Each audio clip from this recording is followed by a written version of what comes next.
Okay, guys, welcome recording. to the April version of the competition night for Tampa Bay Camera Club.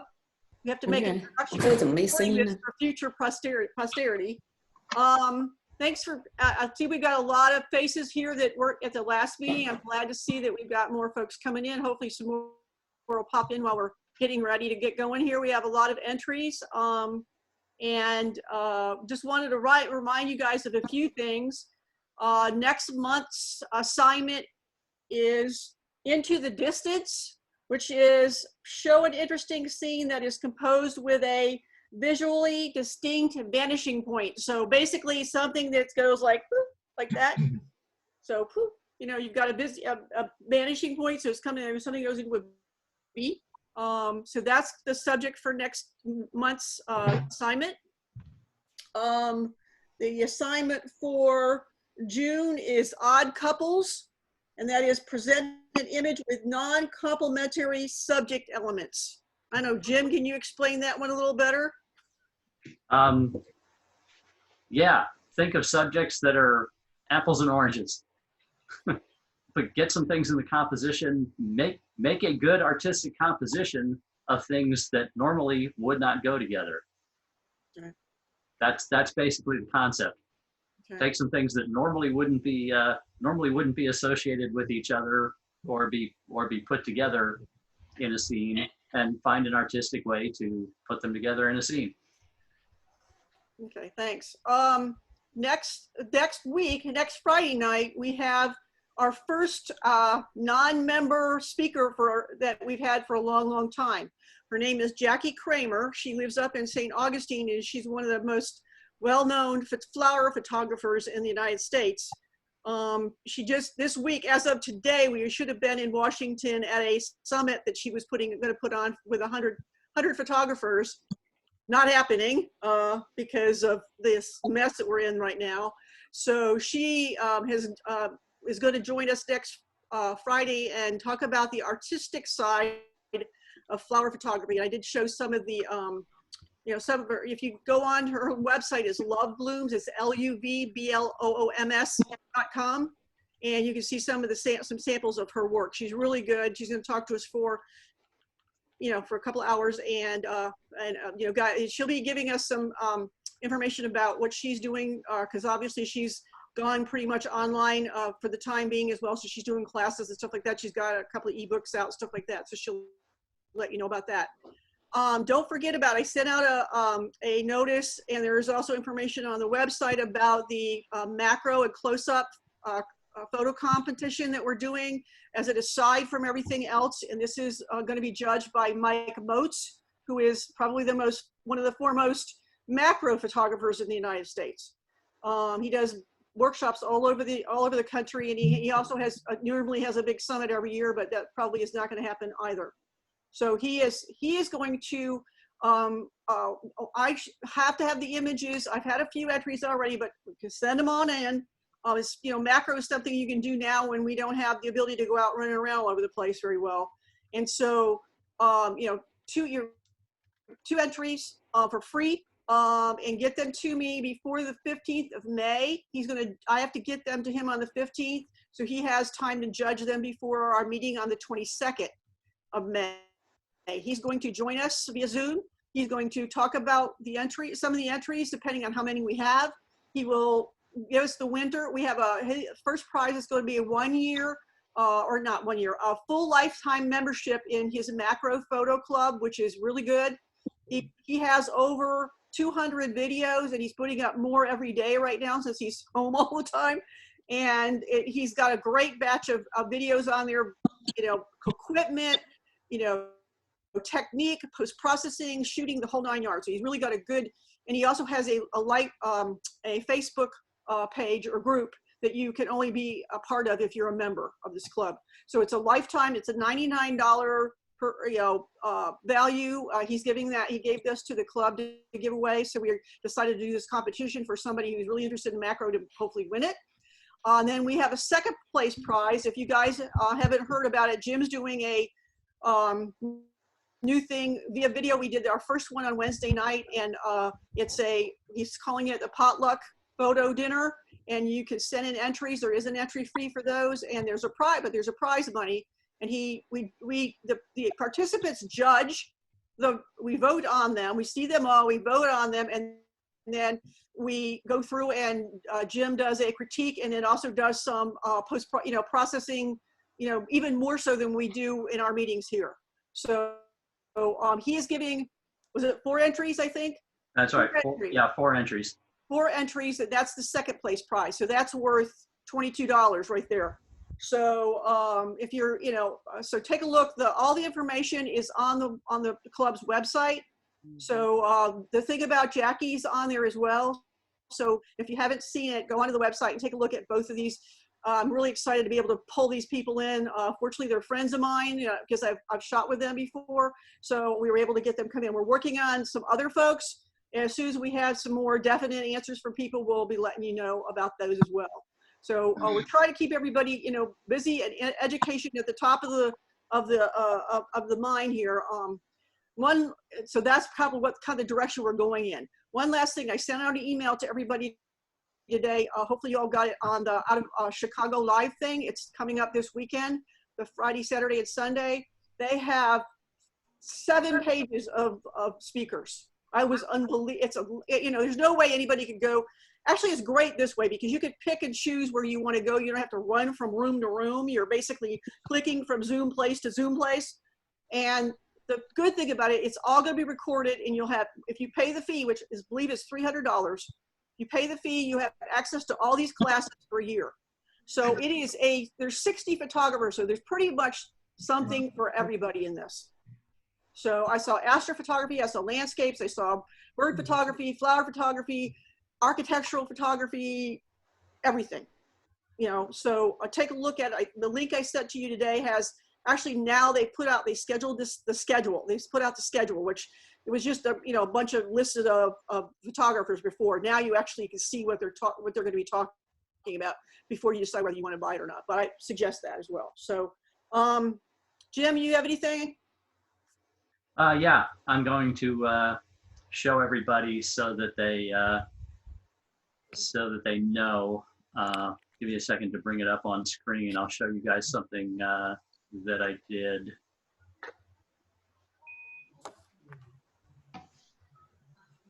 All right, let me jump back. All right, give me a second to share my screen. Actually, all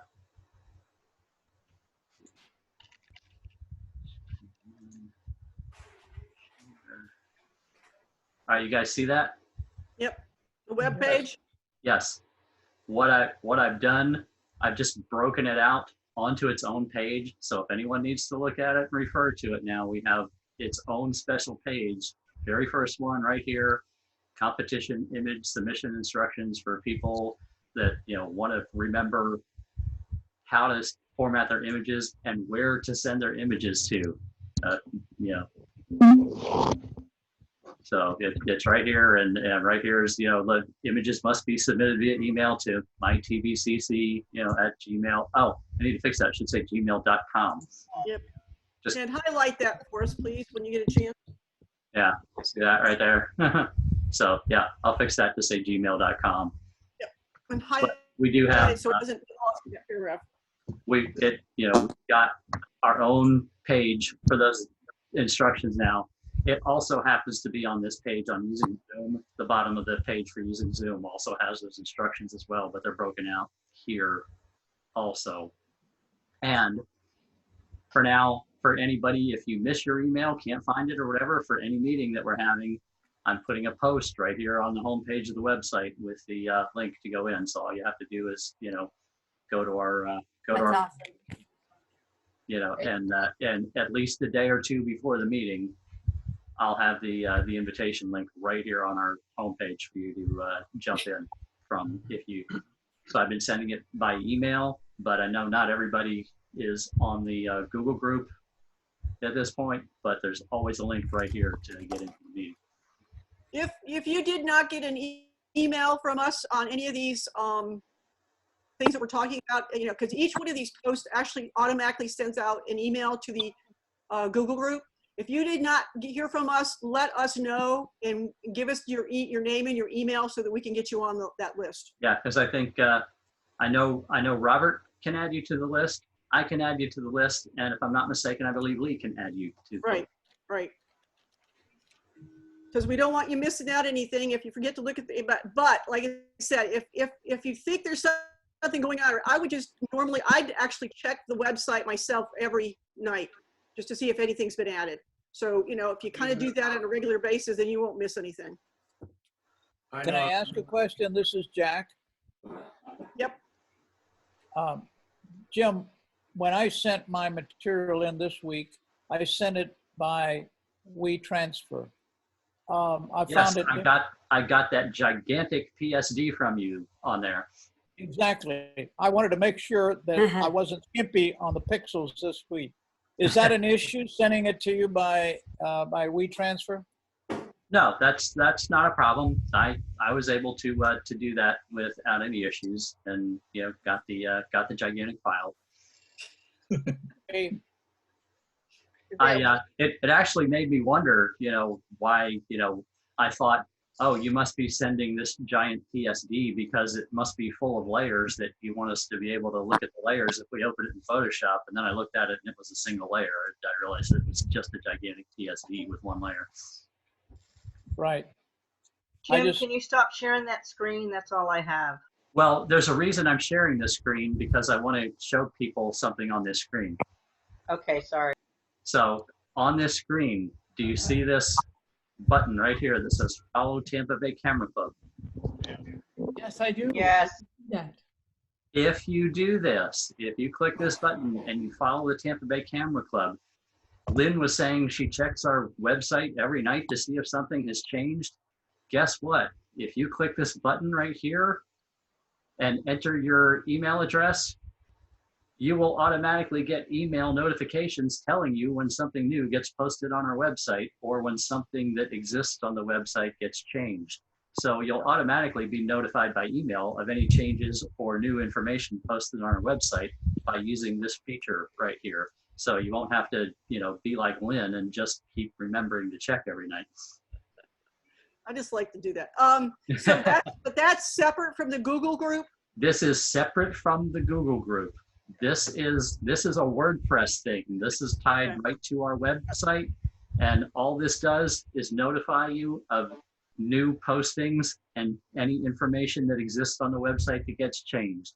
So any changes, updates, new information on the website will come to you here, and it is a totally separate, independent thing from the Google group email that we use. Can you move that widget up higher? I don't know. I'd have to play around. Okay. I'll take a look at it myself too, see if I can. It would be better if it was towards the top. Yeah, it's where the template put it, and I haven't looked to see if it's. I might be able to move it around a little bit. I'll look at it. Okay. All right. Robert, do you have anything to say tonight? He sent a chat message that says he's out of the room until around 7:15. Yeah, well, it's 7:19 now. So. Yeah. Jim, Yes. I'm looking on the website on my phone. Yes. Why am I not finding that follow? You have to go to the top and use the little drop-down menu. Go to the top and hit this little menu here, and that gets you to all the other options. Okay, thank you. Find it? Nope. But I will. Okay. Yeah, the mobile setup is a little different from the. I'll wait to do it. I'll just wait to do it on my computer. Thanks. Okay. Man, those new troublemakers, there are people that join, they are just troublemakers. I know, you got to watch out for them. I got to talk to you, by the way, Robert. We're missing some files still. And are you guys ready for me to jump over to Light? Because I have it set so whatever's on my screen you're seeing. So you don't necessarily need to see my email or desktop or anything. You ready for me to switch over to Lightroom? Yeah. Yep. Get rolling. Any other announcements or anything? We're good. Before I jump over and start having some pictures come up. Let's do it. Okay. does Bill have, he's just going to message you. That's right. Never mind. I have to, I should be able to In message fact, you, although, hang on. I gotta, now that I have the share screen going, I'm gonna have to look and see if I can get my chat window going onto my other screen. Boy, I'm really gonna need 3 screens. Do you want me to do the scoring, Jim? Chat, okay, where's I have 2 screens. We've got chat back up. we have chat. We can send it to Yeah, Lynn. he's got to figure out how to get everything up on his screen. That's what he's trying to do now. Do you want us to send it to you instead? Basically, what I need to do right now is get 3 things happening on 2 screens. So give me a second. I'm working on my other screen right now to get my score sheet and my my chat from Bill going on there.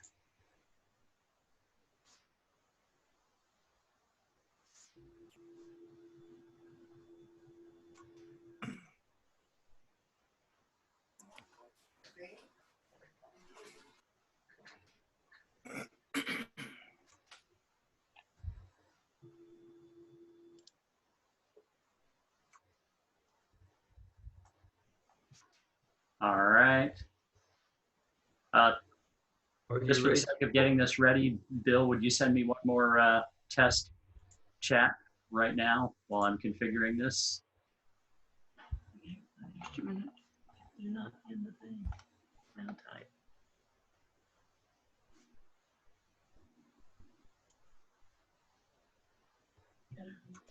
We have quite a few people that are muted, and I don't know if it's on purpose or not, but if you're muted and you don't want to be muted, you have to click on the button in the lower left-hand corner of your screen. Or the space bar on your keyboard. Am I muted? I'm asking for No. The space You bar can doesn't tell work if on you're my muted by, computer. You're not muted. you can tell if you're muted because if you look at your picture on the screen in the lower left-hand corner, there's a red microphone with a slash across it that tells you that you're muted. I had mine muted because my husband's watching TV. That's Well, my okay. screen has Jim's Lightroom on it right now. All right. Oh, yeah, that's right. I've got 2 screens, so I can see everybody and see Jim. All right, I have everything configured. I've got my score sheet, I've got my chat, and I've got my Lightroom window. So ready to go here. So we're in the assignment, which was mystery. You know, present an image that that tells a story but leaves the viewer with a question. You know, about what's some obvious question to go along with the story. I'll say this. The real mystery for me tonight was trying to figure out what was the mystery in some of these pictures. that was the mystery for me. So that there is some scoring that reflects the fact that for the life of me, I couldn't figure out what the mystery was supposed to be. There you go. I know. Ironic, isn't it? Yes. But yeah, at least in a competition, setting like this online, if you don't meet the assignment, you just get a low score. But the reality is in the real world, as a professional photographer, if you don't meet the assignment, you don't get paid and/or you lose clients. So. But ready to start here. This image is man-made or nature-made. And let me get you full screen on that. And I'll keep an eye out for Bill's score. Anything there? Bill, you typed in the wrong place and you overwrote the, there you go. It's fixed. Okay, what I had Nancy was a keep number locks not working. We're not seeing full screen on our end.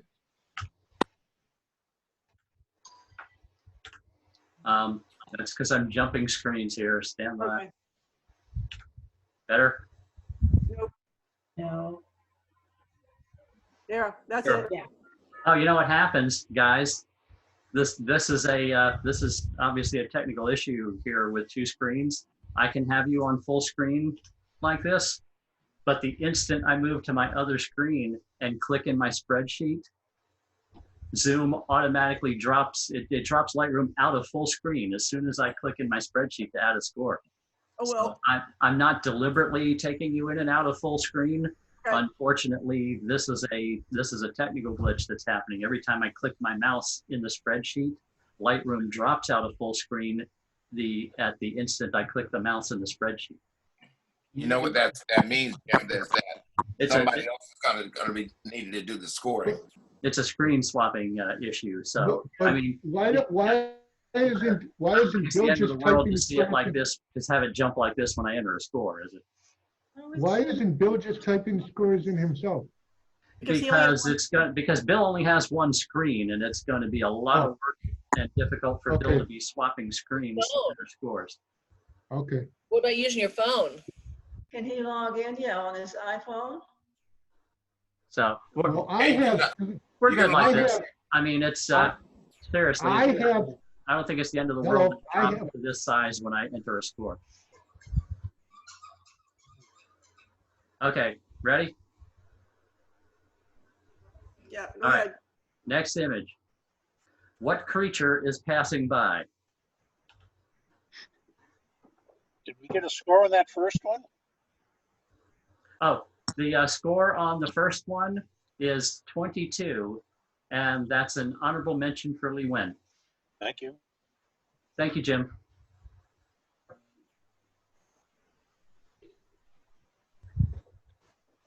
So you know when that happens, I'm entering a score. Okay, that's good. That is a 20, honorable mention for Lee Wen.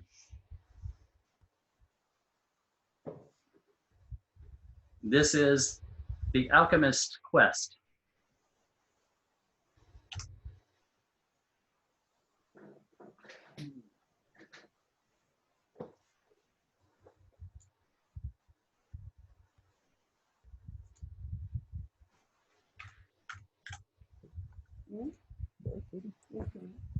That is 22.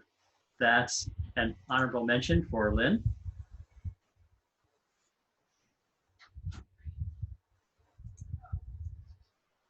She reveals only what she wants you to see. The rest is a mystery. Joe, did you send that?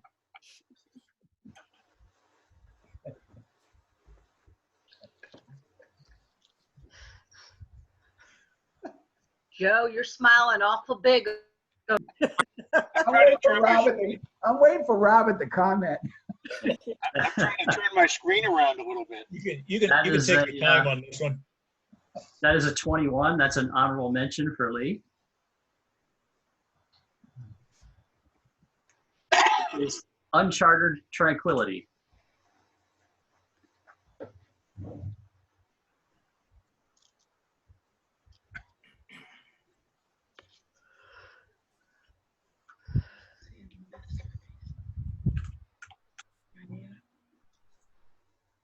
That is 22. That's an honorable mention for Lee.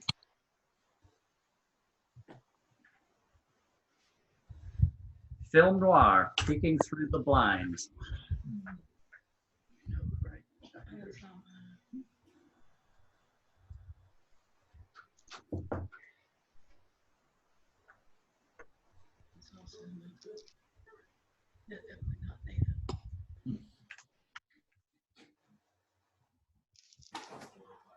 That is a 22.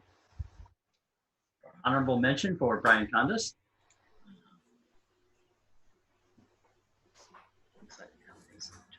Entrance to the Skywalker Lightsaber Academy. Maybe. Altered reality.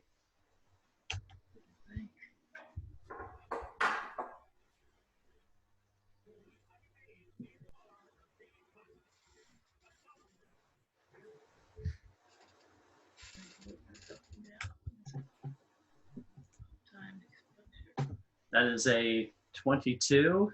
That's an honorable mention for Jim McWilliam.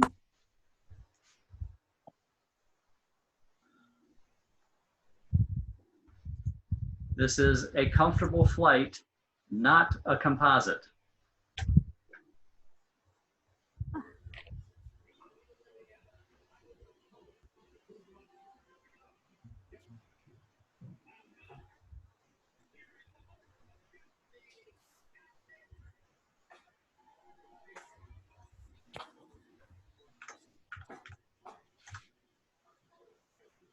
Can I ask what the topic was again? What was The the, topic is mystery.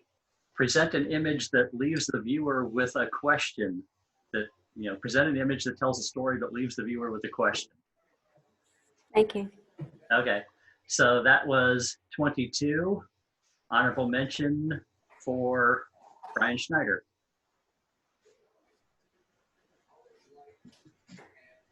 This is glasses and hats, not a composite.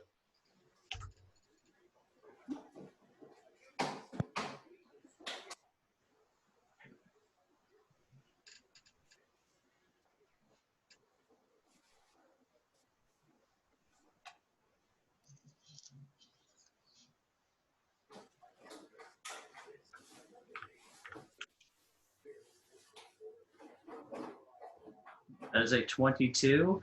That's an honorable mention for Brian Schneider.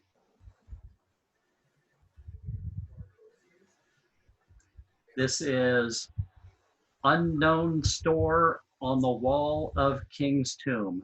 All right, I'm going to correct that apparent typo and say it's unknown story on the wall of King's Tomb.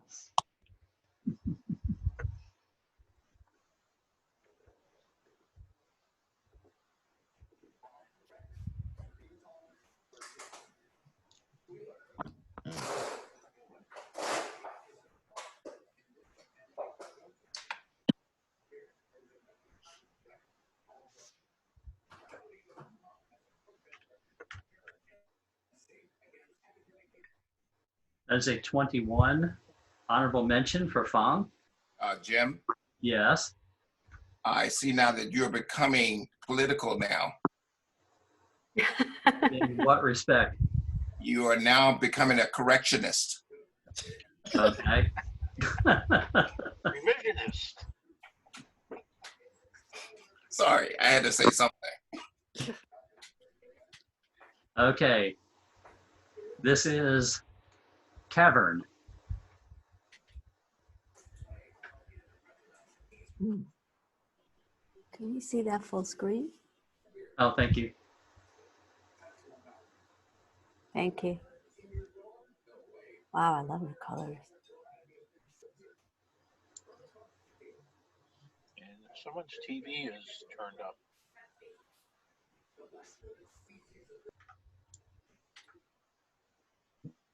That is 22. Honorable mention for Joe Penbo.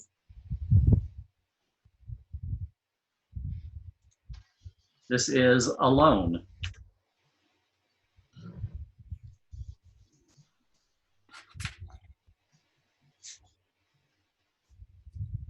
Okay.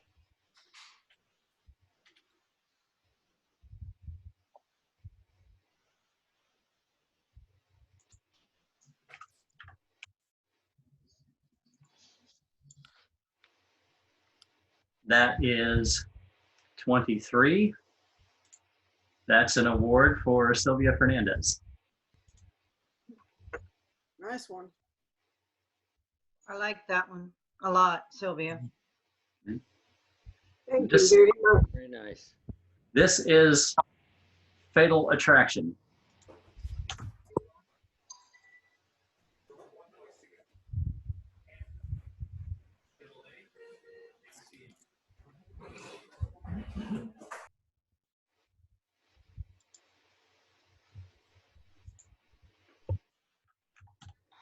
I see a snake.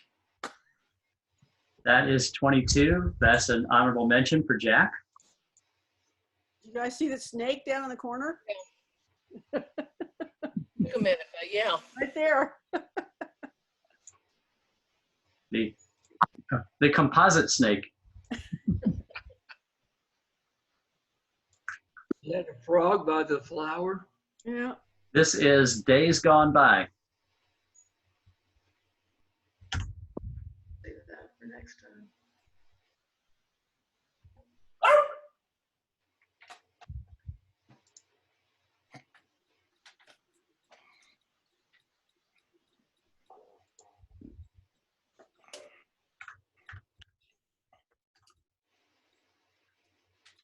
That's 22. Honorable mention for Kathy. This is Let's Take a Walk.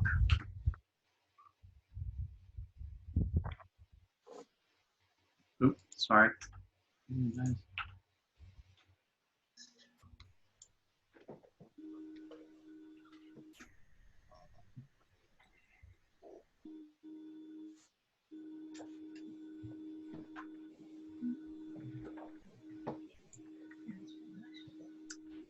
23. That's an award for Kathy. Thank you. This is Mystery Man.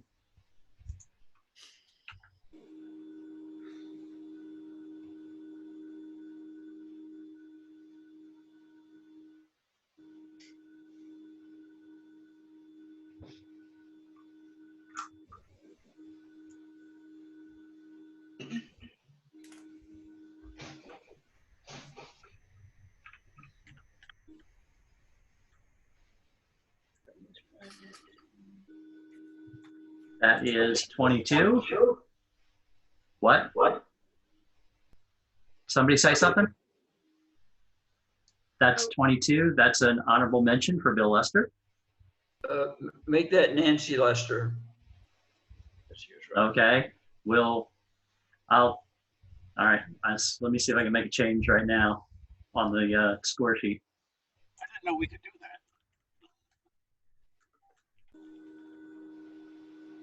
When you were asking if anybody was saying something, Jim, that was your echo. Okay. Yeah, you were just echoing, and I guess you could hear it.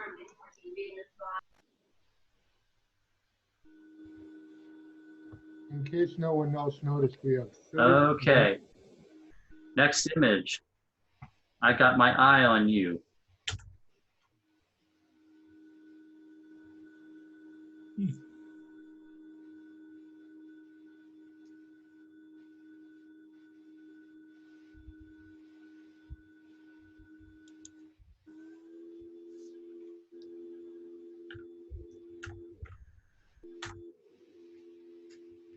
Does anybody else hear a whirring sound, Yes. or is Yeah, I do. I hear it too. Yeah. It was Mike sitting in here. Well, hang on, guys. It might be the ceiling fan in my office. I'll turn it off and see if it makes a difference. What now?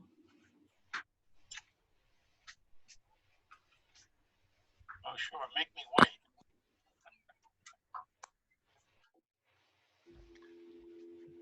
That's back. All right, my ceiling fan is off. Do you guys still hear the noise, or did that make it go away? It's gone, but it actually went away before you turned off the fan. Oh, somebody else's fan. All right. That's no fan of mine. Okay. Back to the scoring here. That was a 21. Honorable mention for Jim McWilliam.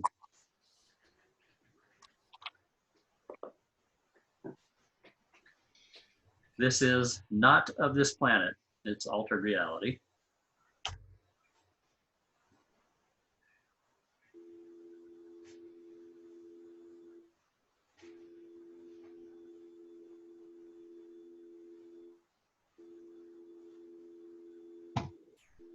Bill, do you want to check that score, or is that really your score? That is not really my score. Okay.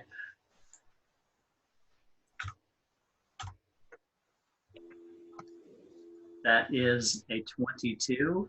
That's an award for Catherine DeYoung. Last image in assigned. What is that? Target.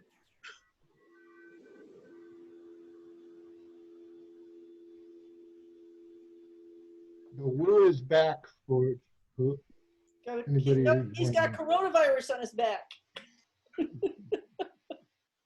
Okay, that is 21. That's an honorable mention for Mark Holloway. That's funny. And that concludes assigned. Would people like a couple minutes break to get a snack, use the restroom before we start general? Or are you guys good? I'm good. Let's go. Good. I'm good. If no one noticed, we have 31 people online. I think that's pretty cool. Yeah. But how close are we? Are we too close in here? That doesn't count Lori and that's actually 33 because of we got a couple of doubles. Yeah, you're right. He's my 5 people in my head. We're too close. Okay. We are now moving into the general category. First image in general category is earlier morning at the marina.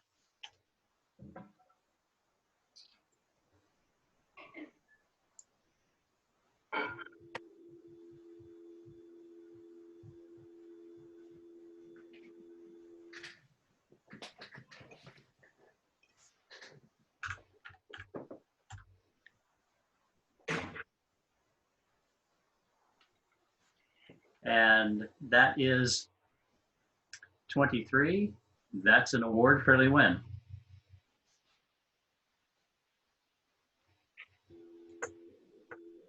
Blue Poppy.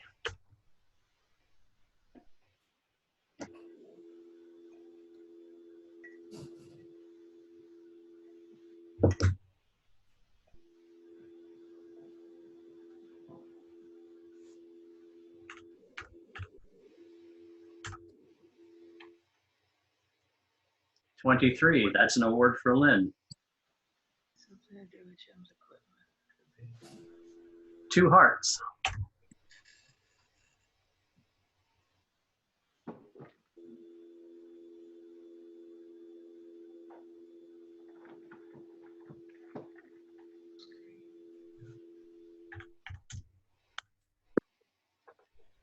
$23. That's an award for Lynn.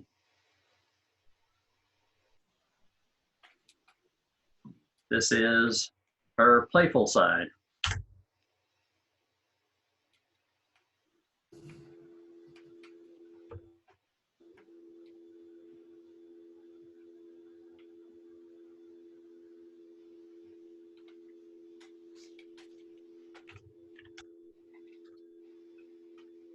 $22. It's an honorable mention for Lee.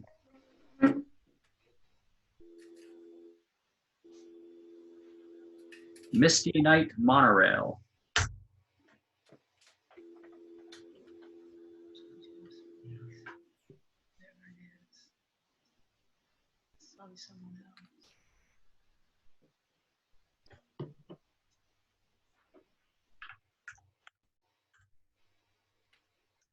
$22. That's an honorable mention for Brian Condas.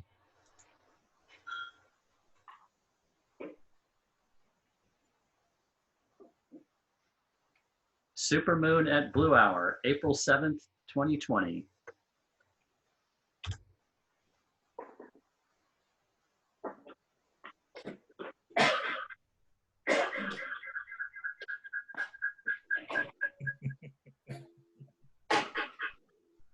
And it was a coronavirus that reverberated all the way across the internet. It might have been too close. That's 21. Honorable mention for Brian Condas. Nice moon. This is Psycho Swing, Not Altered Reality.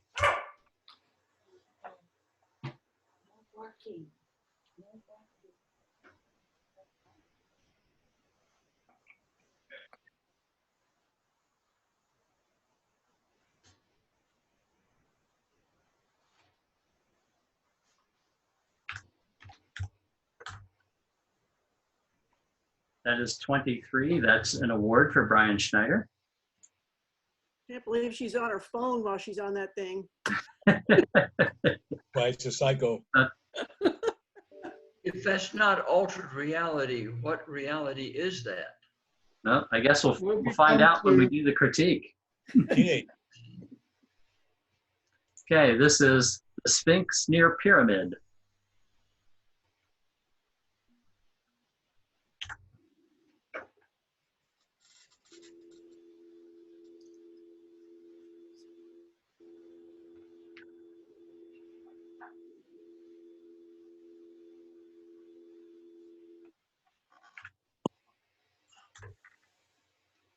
'21, it's an honorable mention for Fong.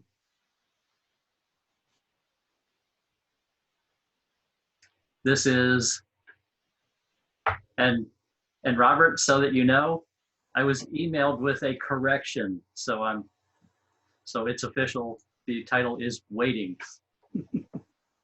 Okay. All right. In that case, let me do something different. Okay. All right. Got it.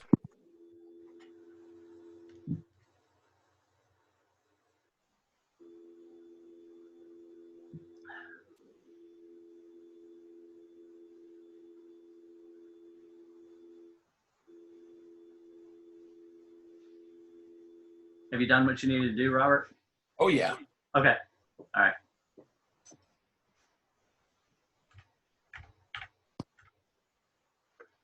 That is 22.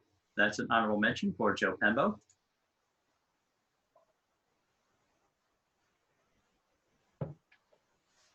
Red on Black.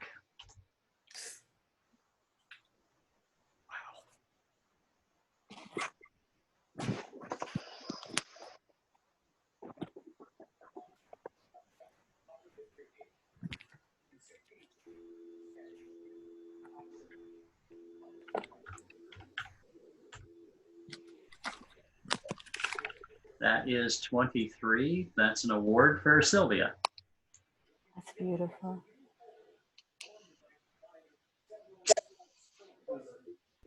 Let's Play Fetch.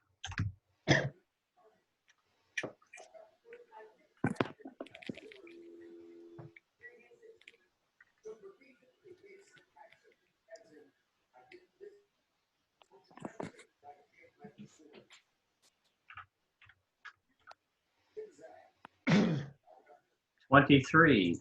That's an award for Sylvia.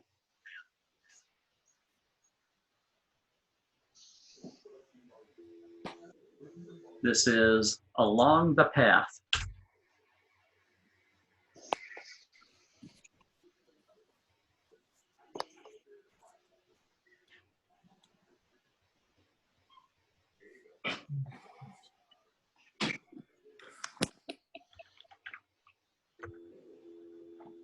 '21. That's an honorable mention for Karen.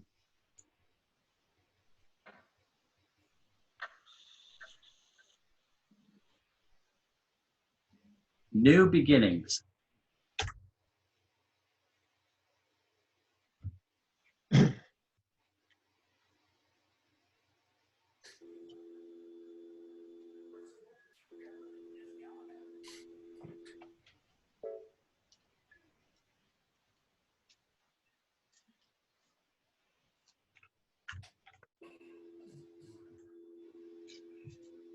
'22.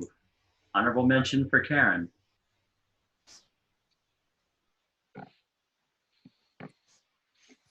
Mask Collection.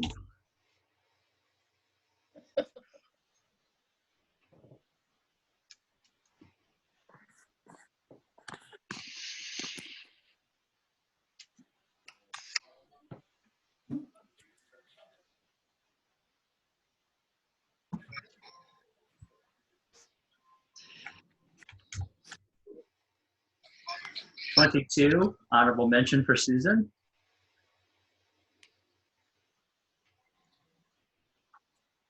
Photo Book Collection. Photo Book Collection. Photo Book. Now Jim's echoing. I sound like the guy that announces the monster truck rally. Sunday, Sunday, Sunday.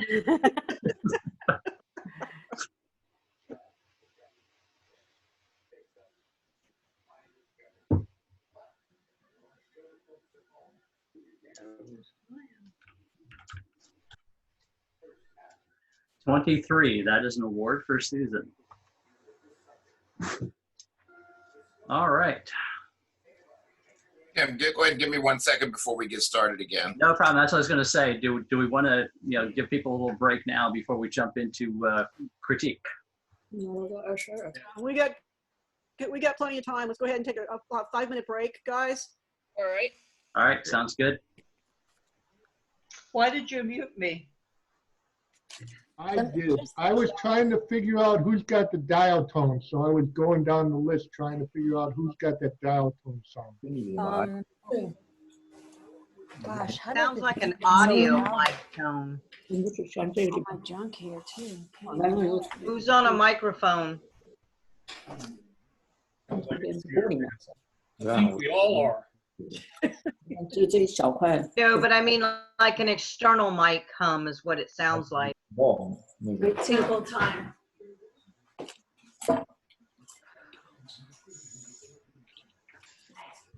You're hearing a hum? Yeah, not right now. Oh, okay. I was going to say, if you knew how many cooling fans were running on how many computer towers and external hard drive arrangements in here, that's why I was wondering, could it be me? There's a lot of cooling fans running in this room here. Yeah, it could be vibration. Cooling fan on mine running right now. Can you use a paper towel? She's got schmutz on her eye. I can't do anything about it. On her. 我走了，他就都在那了。呀，太暗了，刚才有太阳。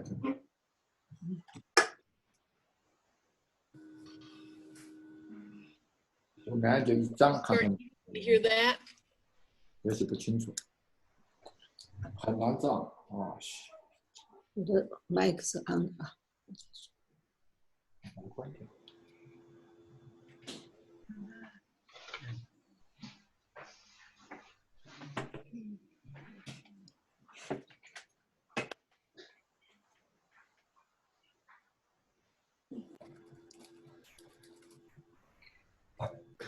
So I learned that you can negotiate with roofing contractors and stuff. I had about 4 different guys and I narrowed it down to 2 guys and then I played them against each other and saved about $500 on my roof. Good. Is your roof done? No, it's going to be done the last week of April or the first week of May. In the meantime, those guys will run off with your money. Yeah. Well, the guy that I actually picked, I picked because he did my neighbors and they were real happy with him. So I'm confident in this one.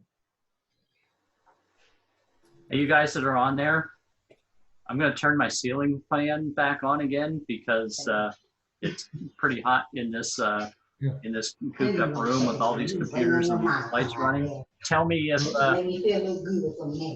my fan causes a noise problem. I doubt it, Jim. The noise we were hearing was continuing after you turned it off. Yeah. And it comes and it goes. But to me, it sounds like a dial tone. When have you changed your hearing aid batteries? What? Huh? All right, my ceiling fan's running again. We can't hear a thing with that. Yeah, it's fine. Great. It's fine. Because it's right over my head and I need it in here. It almost sounds like it's an intermittent feedback from something. It kind of hums and then it goes away. I don't know. Yeah. Somebody might have their speaker turned up loud enough that it feeds back to their microphone.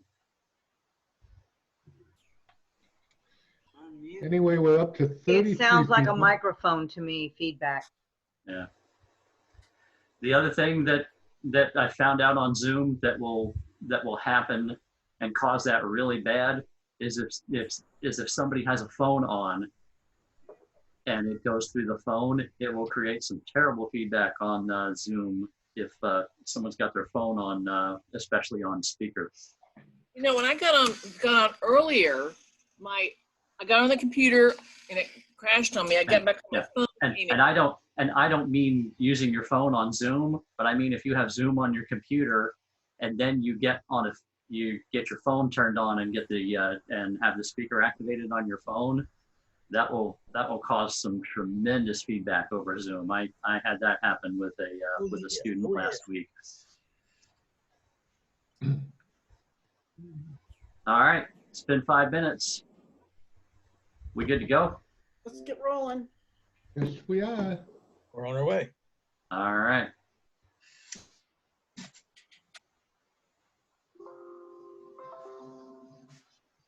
Okay, anybody, you can chime in here if you want to. Don't forget. So That looks like Frost to me. Yeah. Yep. There was no mystery here for me.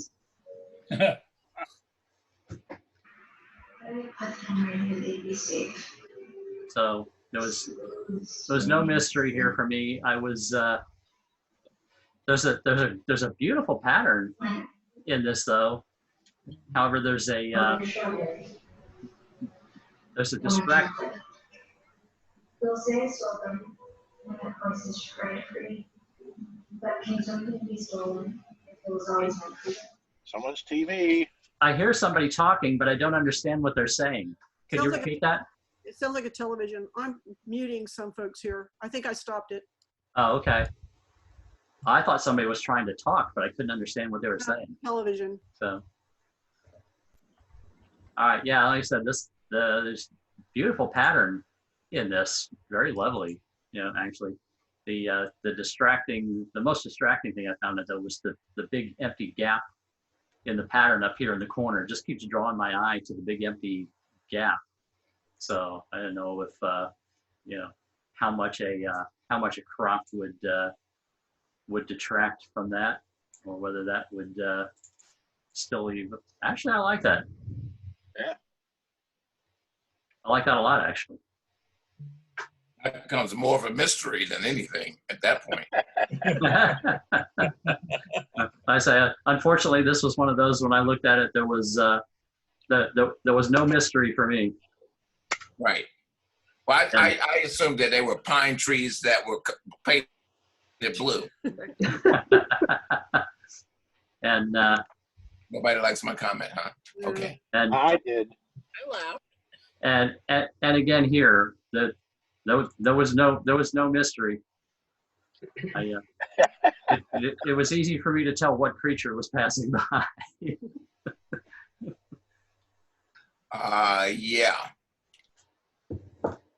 Yeah, that was a little easy. Mm-hmm. Yeah. And also that I know that it's cheetahs. Then this is not a cheetah, right? Tiger. It's a tiger. Now cheetahs always have to have one leg on the ground. Do tigers have to have one leg on the ground when they run? I don't think so.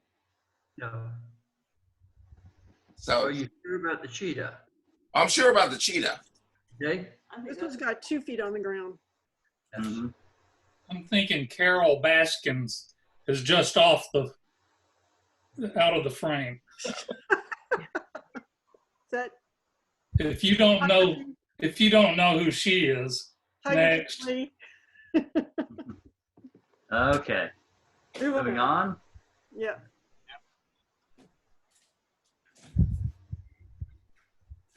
Okay. Go ahead, Robert.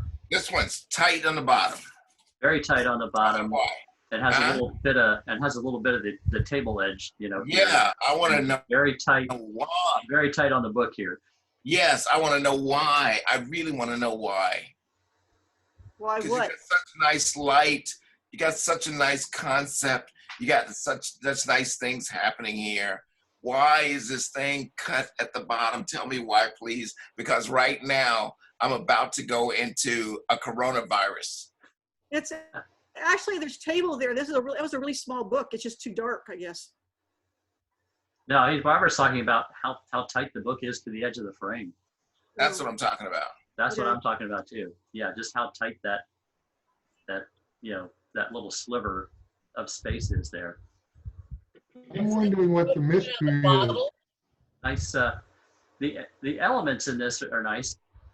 Yes. What I found interesting was the choice of a paperback book as opposed to a hardback book for I couldn't find a hardback book that had an interesting page like that one. The picture, yeah, the picture, the page and the picture worked very well. Yeah. I agree with that. So, and What's coming out of the top of the bottle? what? Is that smoke? What, Victoria? Is that smoke coming out of the top of the bottle? Yes. Yeah. Oh, okay. Yeah, that I composited in. Mm-hmm. I'll tell you. Yep.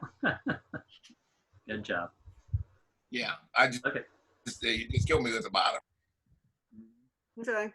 It reminds me of something from Sherlock Holmes. Yeah, it does. Well, that's what I was kind of going for. Yep. Yeah. Mission accomplished. Now I will give you this, Lynn.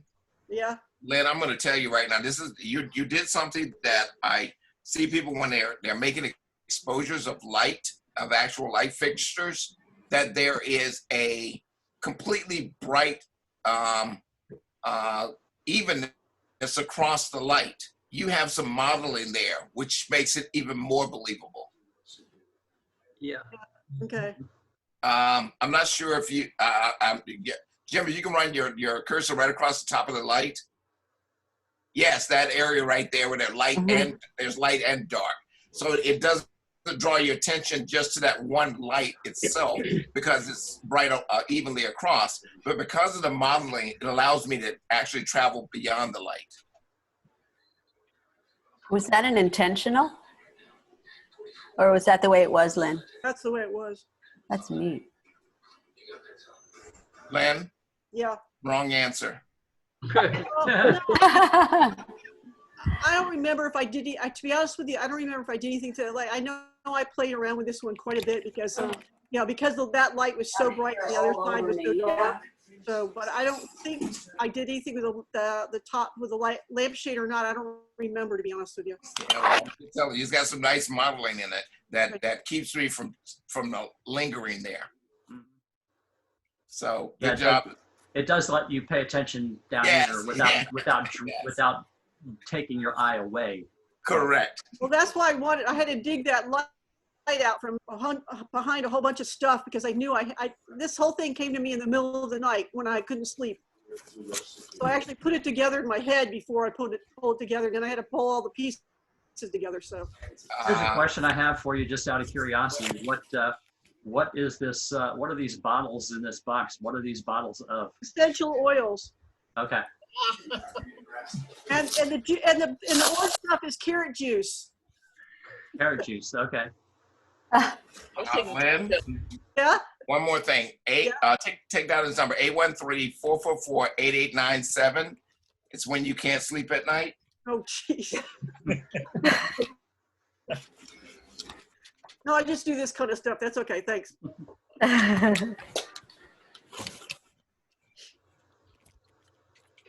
Lee, are you there, Lee?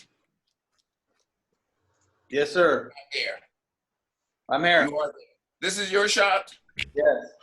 Okay, I heard. I will tell you this: how you just made a totally sensuous shot. How you screwed it up. Uh-oh. Are you ready for this? No. Okay, I'll keep my mouth shut then. But no, I can't do that. I think it's too much hair on the top. No, it's the necklace. It Yes. breaks it up. Yes. It breaks it up. Completely. I thought that was the subject.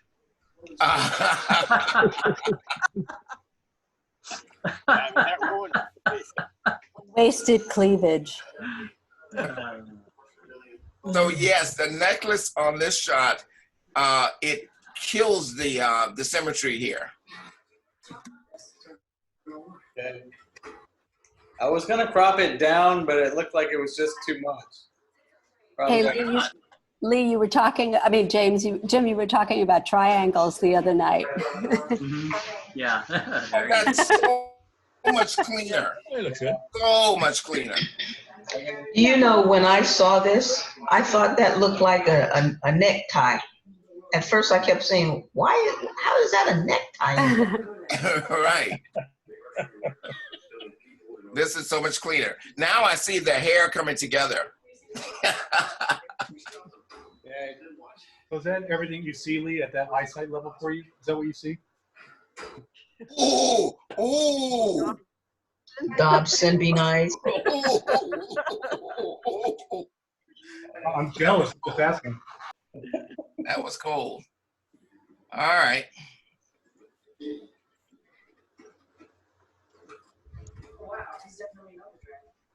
Okay. I'm going to ask Lee, what did you want the audience to, what question did you want us to have? What was the mystery? Who is she? What's she doing there? Why is she going in the water? Is she just walking along the water? Those, oh, really? That was fast. Yeah, the questions didn't come to my mind about why is she there or what is she doing there and is she walking in or out of the water. Who is she? What does the rest of her look like? I don't think that matters in this particular photograph.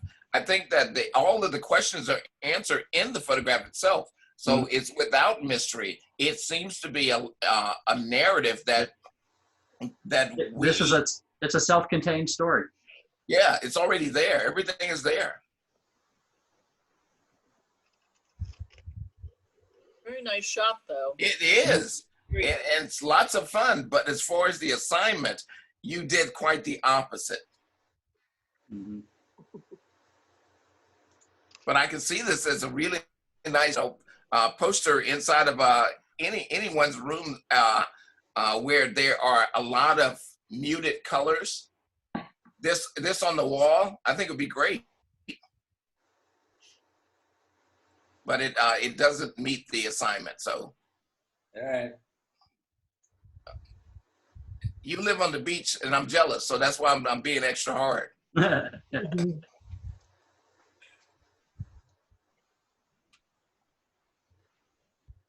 Now this meets the criteria. Yeah. Obviously, like I say, he's intently looking at something, but nobody knows what. The rest of the camera club. Why didn't this one score higher?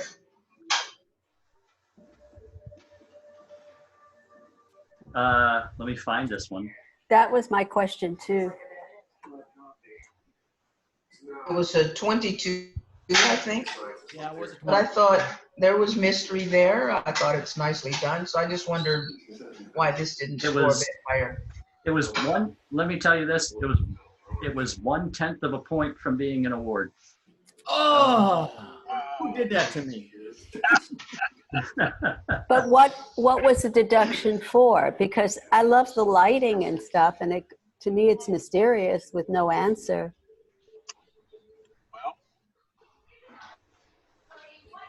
Yeah, and it's not all about just does it meet the assignment or not. There's overall overall visual impact, technical composition, etc. There's his expression looks a little bit more surprised than intent. Wow. All right, Jim, I think you're hitting it right on the head. And just piggyback off what you just said. Oftentimes, photography will have all of the elements, but not the right moment. And we fall in love with these shots because we did them and we know exactly what it took in order to make them. But to our viewer, our audience, there is the difference between a wow factor and a factor. So in this case, all of the elements are met. The tonality is beautiful. the light coming through the window is the blinds are really nice. However, that stair is not quite convincing to the point that there is more of a story than other than a stair. Yeah, and that's a good word, Robert. You put the word in my mouth that is basically saying it. The model's not 100% convincing in the role.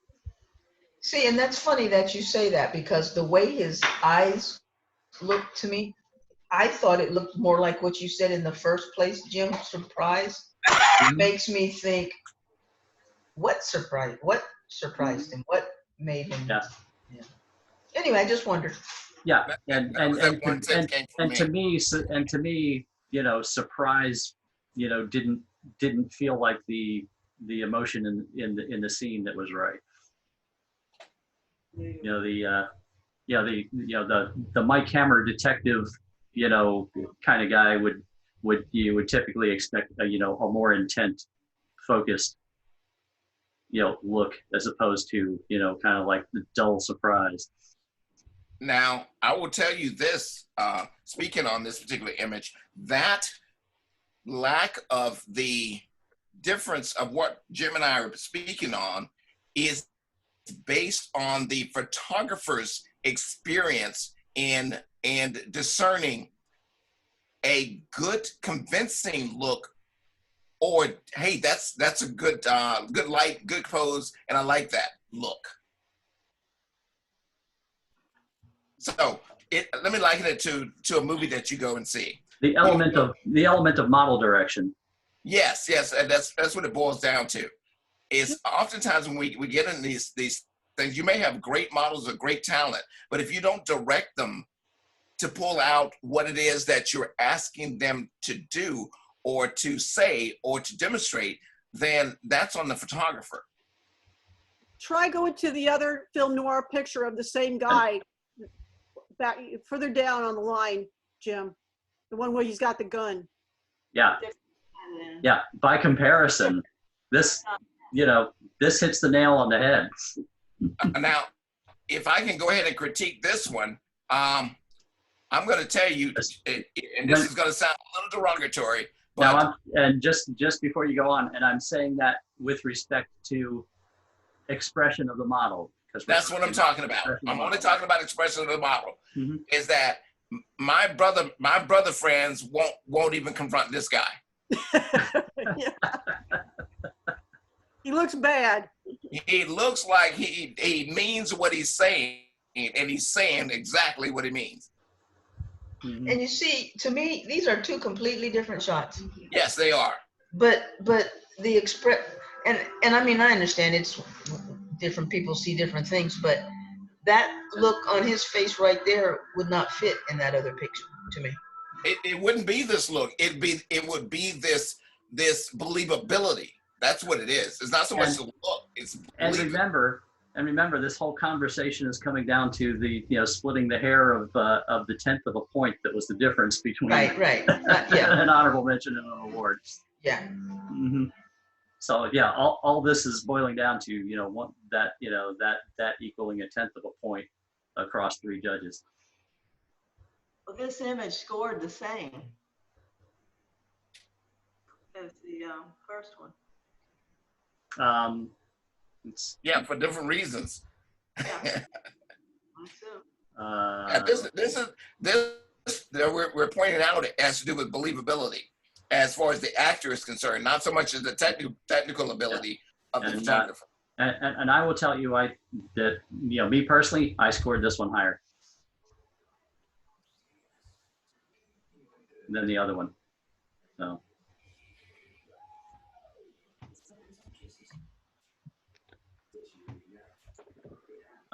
Again, I have the question of what's the question, what's the mystery?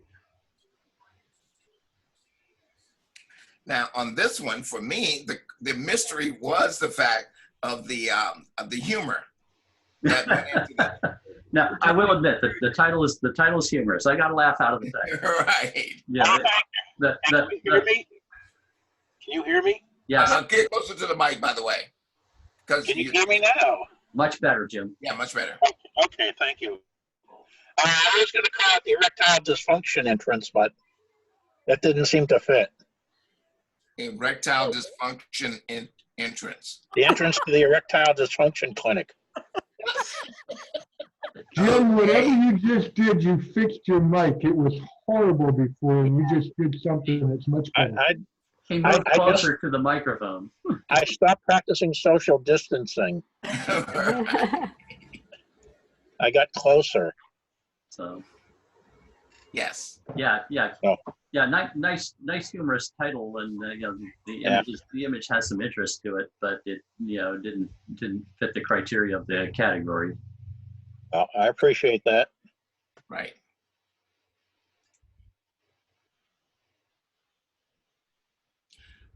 This image, I wanted to take off all of that right side. Oh God, me too, Robert. Thank you.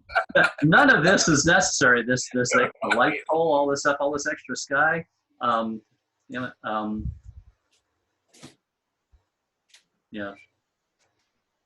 What would be I just thought that it presented more of him being in the air. Oh, he's in the air right now. I think even. Oh, he's in the air. Is this you, Brian? Yeah. Okay. He's in the air. Now this new crop, I love this new crop. I love it. Oh my goodness, he's in the air, Brian. What is Do he you know doing? what you're looking at? No, that's what I'm saying. What is he doing? See, I will and show see, you. I'm going to show my people have screen. questions. People are asking, and people are asking questions about this. That's yes. There you go. I'm going to share my screen, and you can see what you're looking at.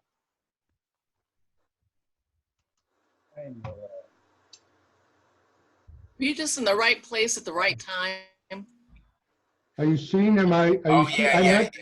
Trampoline. Well, I will tell you, I am glad you cropped it. I'm glad Jim cropped it tighter. Okay. Jim, you can share your screen back now. I'm looking for my option to do that because your screen is covering up my screen. Okay, Yeah. I'll stop share. There you go. Hey, there we all are. Hey, Hollywood Squares. I'll take Robert in the center. Your mic is terrible again, Jim. We don't have screen. I was saying Jim Williams, not Jim Sykes. Stand by, Brian. When your screen came up, it completely knocked a whole bunch of my stuff away that I'm trying to find now. Sorry. How you doing? Wasn't that what the research scientists in Wuhan said? Where that bug got out? Sorry. All you should have to do is hover at the lower part of your screen and get the share screen button back. You would think, wouldn't you? Yeah. 'Cause it's there for me. And the key word in that was should.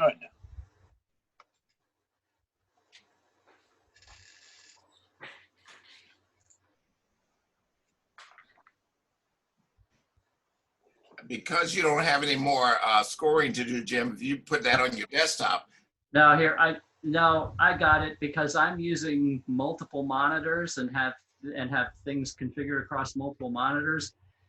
I had to pull a window back from the secondary monitor back to the main monitor and minimize it and open it again to get my share screen option. Yeah, with a Macintosh, you just hit a button and it's done.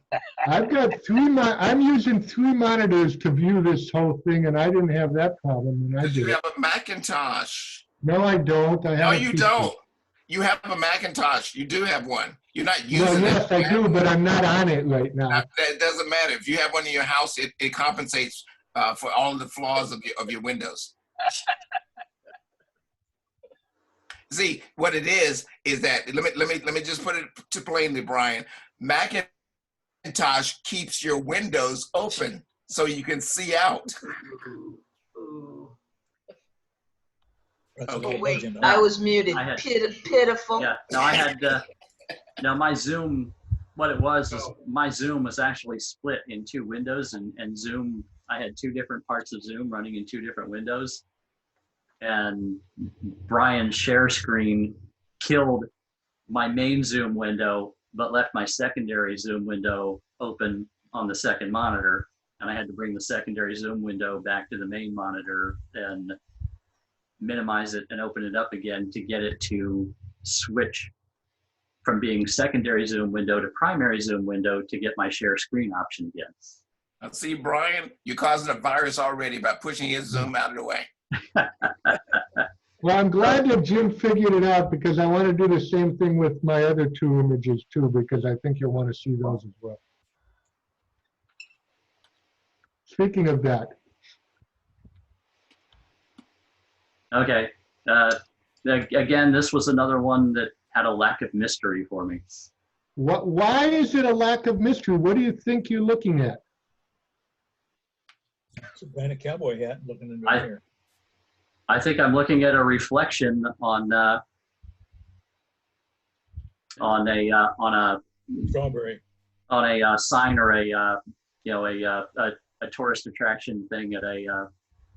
Okay, well, I would like to show you what you're. I would like to show you what you're actually working on. Is it? But whether I'm right or but whether I'm right or wrong about what I think I'm seeing doesn't matter, because when I look at this, I don't have it. There's not a mystery to me. I don't have a question about it. I think I'm seeing a reflection in something. Is basically what I'm saying, and it doesn't. It doesn't make me ask any questions or tell a story that leaves me with some kind of mystery. Is it okay if I share my screen to show you what you're actually looking at? Yep, go ahead. Don't do it. He won't be able to get his screen back. No, I'm fine. Okay, so this is Strawberry Festival, and that's what you're looking at. And then that guy's over there, and then he's there, and there's this chair, and there's this, and so I got rid of that, and that's what you're looking at. And that's pretty much what it looked like. But here's the deal. Is there a mystery? Okay, you know, everything you just showed me Has no bearing on the final image that you showed me. Doesn't lead me to question what any of this is that you're showing me now. The final image doesn't lead me to question any of what you just showed me. All right. You see what I'm saying? Yeah, I'm just surprised that you think that way, because I participate in a photography forum on the weekends, and I showed it to them, and they found it very mysterious. I mean, well, maybe there's a mystery about, how did you get this shot? But artistically, that's not a mystery. It's not about a technical mystery about how did you get this shot. Am I the only one thinking that way? You're not the only one thinking that. Okay.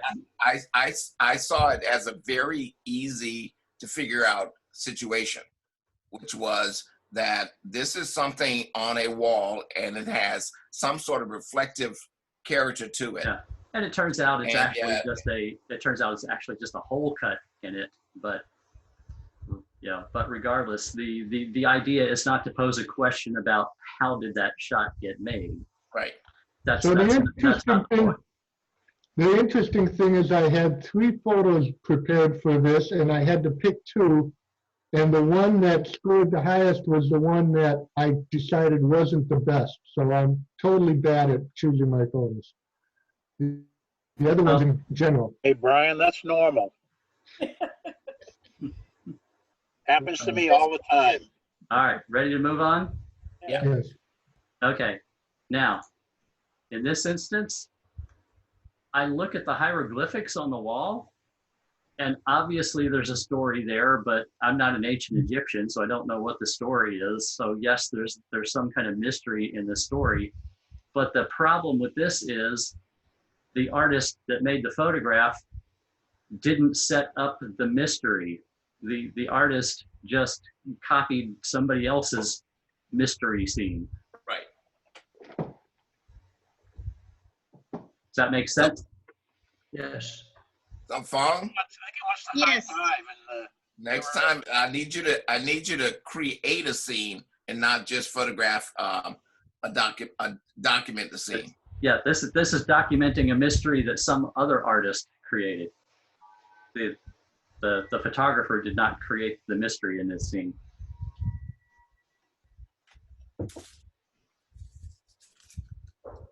Okay.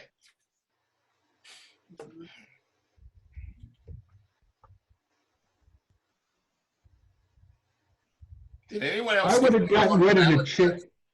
I'm sorry. I would have gotten rid of the chain if it was me. It looked like some phallic symbol. Yeah, and there's this cord here, too, which is kind of striking. But regardless of whether there's a chain and an extension cord in here, I get it. I'm looking at the illuminated interior of a cave. What am I supposed to question about this, or feel that what's the supposed mystery here? That's what I want to know. The mystery has been breached when they got into the cave and made it into a tourist attraction. Where's Joe? Right here.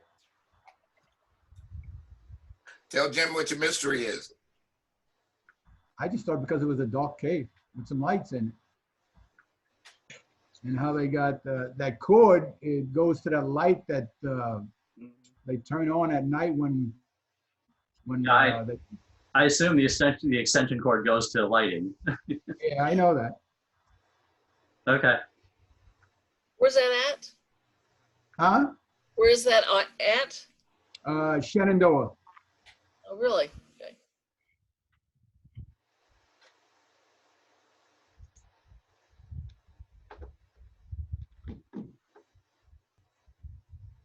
Sylvia. She left the room, right? Sylvia? Yes, sir. Tell me about this picture. This was actually, I have to, which you can tell probably by looking at it's a cell phone photo before I owned a good camera. I kind of went back in my archives a little bit, and it's in France. And I was on a trip, and we were walking along the sidewalk, and the tour guide pointed out that this building through this archway is an old folks home or a nursing home. And as we walked by, I saw this old gentleman, and he was very slowly limping along. And I just thought, oh my God, it just made me want to know more about him and,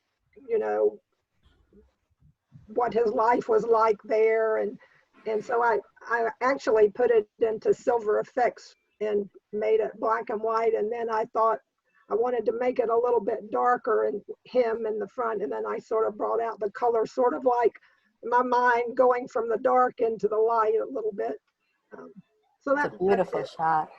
Yes, I love that shot. The image is it is a beautiful image, and it's and visual impactful, emotionally impactful. Now you said the question that you had when you saw this was, who is he? What is his life like, etc. My question to you is, how do you feel that those questions are brought forth to the audience in this picture? Well, I just think, to me, when you see someone like that, sort of stooped over and sort of, where is he going? That was my thinking.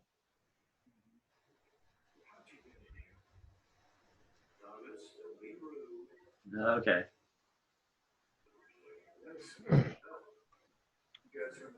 Okay, I'm just as stumped by this one as a lot of others. There's flowers and there's a composited snake. What am I supposed to be questioning or feel about a mystery? Or is the mystery, why is there a snake composited into the picture? Jack, you alive? Yes, I was muted, so you couldn't hear my groans. Oh, okay. The idea was, what's the fatal attraction? Not everybody, I thought, would see the snake. It's down in the corner where it's somewhat hidden. And the mystery of the picture is, okay, it's an attractive flower and attractive scene. What's fatal about it? And hidden in the corner is the mystery, the solution to the mystery, a composited snake. I got a problem with one part of it. What's that? Besides being very shallow thinking and shallow water, what else? Well, what is the snake going after? Don't know. Going after something. Don't step in the water. Leslie, you there? I am. Are you able to identify this snake and can confirm if it's what I think it is? I think it's an racer or an indigo. No, it's not No, a it's not a cottonmouth. moxie. That's not a cottonmouth? No. No, it's not a cottonmouth at all. That's a black Yep. racer or possibly an indigo. Yep. And are you confirming that, Leslie? Yes, that's what I said Okay. too. Yeah, not deadly in the least bit, and not deadly or fatal at all. Didn't know you were a herpetologist. Believe it or not, Jack, at one point in my life when I was younger, I seriously considered becoming a herpetologist and studied herpetology very seriously. And there was no mystery for you. And that's why I defer to Leslie. Leslie is an amateur herpetologist. Oh. And if one of these little guys bites onto you, they hang on very ferociously. A bunch of little light teeth. And I can testify to what Bill Lester is saying. Been there, done that. So there was no mystery in this one for you either. Unfortunately, no. We're going to have to really probe deeper to come up with some mysteries.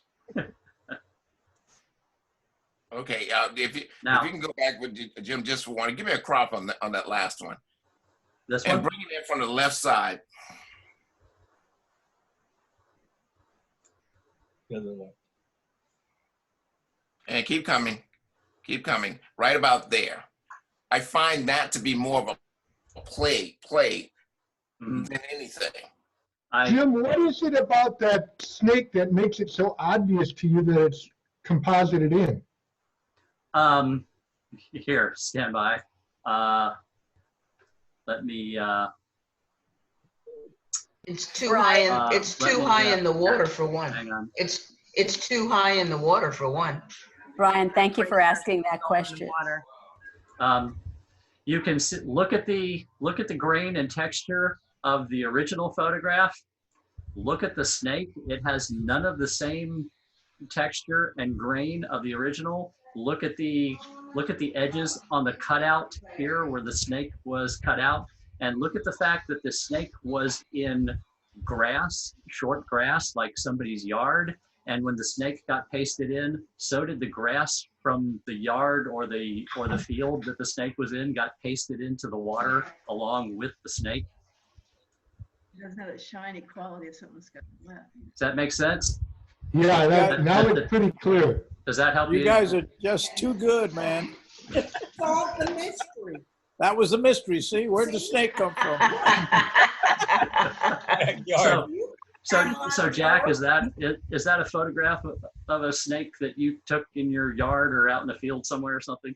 No, it was taken from another shot in another field. You're absolutely right. Okay. But I didn't think that the grass in there would be mistaken as something taken from a yard, from a grassy area. But That's where usually you find grass. yeah, okay. Bad composition. The flowers are pretty. Yeah. Now, I love this. I'm going to make a disclaimer right now about these two images. After we started the meeting, I got a text saying, "Oops, those are for next month's competition." It's okay, Jim. They still are right there. But yes, it is for next month. So That's Not now. so they're great examples for next month. And and that's why they don't meet the mystery criteria now that that's been disclosed. Well, it could make you wonder, like if you walk to the end, what are you going to see? And you have some tractors. Vanishing point. An old carriage frame. So yeah, this is these are vanishing point images. Was that at the national park? Yes, Stephanie? by Tortugas. Yeah, that's what I thought. That's Fort Jefferson. That's right? Fort Jefferson. Yeah. I couldn't remember Fort Jefferson, but yeah, that's what I thought. On your son in that next one, did you have a filter on there? No. No, but there was a filter added in post-processing. Yes. Okay. It's the Nick Collection Color Effects for Glamour Glow. There's a lot of filters applied. That wasn't the only one. Yeah, that's the primary one that shows. Yeah. I just thought it was interesting, the different points coming out. Oh, that's not a filter. That's a sun flare. I genuinely shot for that. That's for real in the lens. That's the lens that was used. Did that. The this 18 millimeter, at f/16. F/16. Yeah, that's what caused that. That was in the lens. That's not a filter. Well, that's interesting. I thought it, go ahead, Victoria. I was just interested. They had the rays like that and still separated. Groupings. It's the style of that particular lens suits that type of a flare. Yeah. If you've ever heard me talk in my talks about lens flare, that's one thing I stress is learn your lenses. Every lens has its own flavor and variety of lens flare, and it will even vary within the lens as you change apertures and what you're looking at. Learn your lenses. There are lenses that virtually will make no lens flare at all, and there are lenses that will make spectacular lens flare, and there are lenses that will make no lens flare until you hit a certain f-stop, and then you'll suddenly see lens flare above a certain aperture number, and you won't see it below a certain aperture number. Learn your lenses.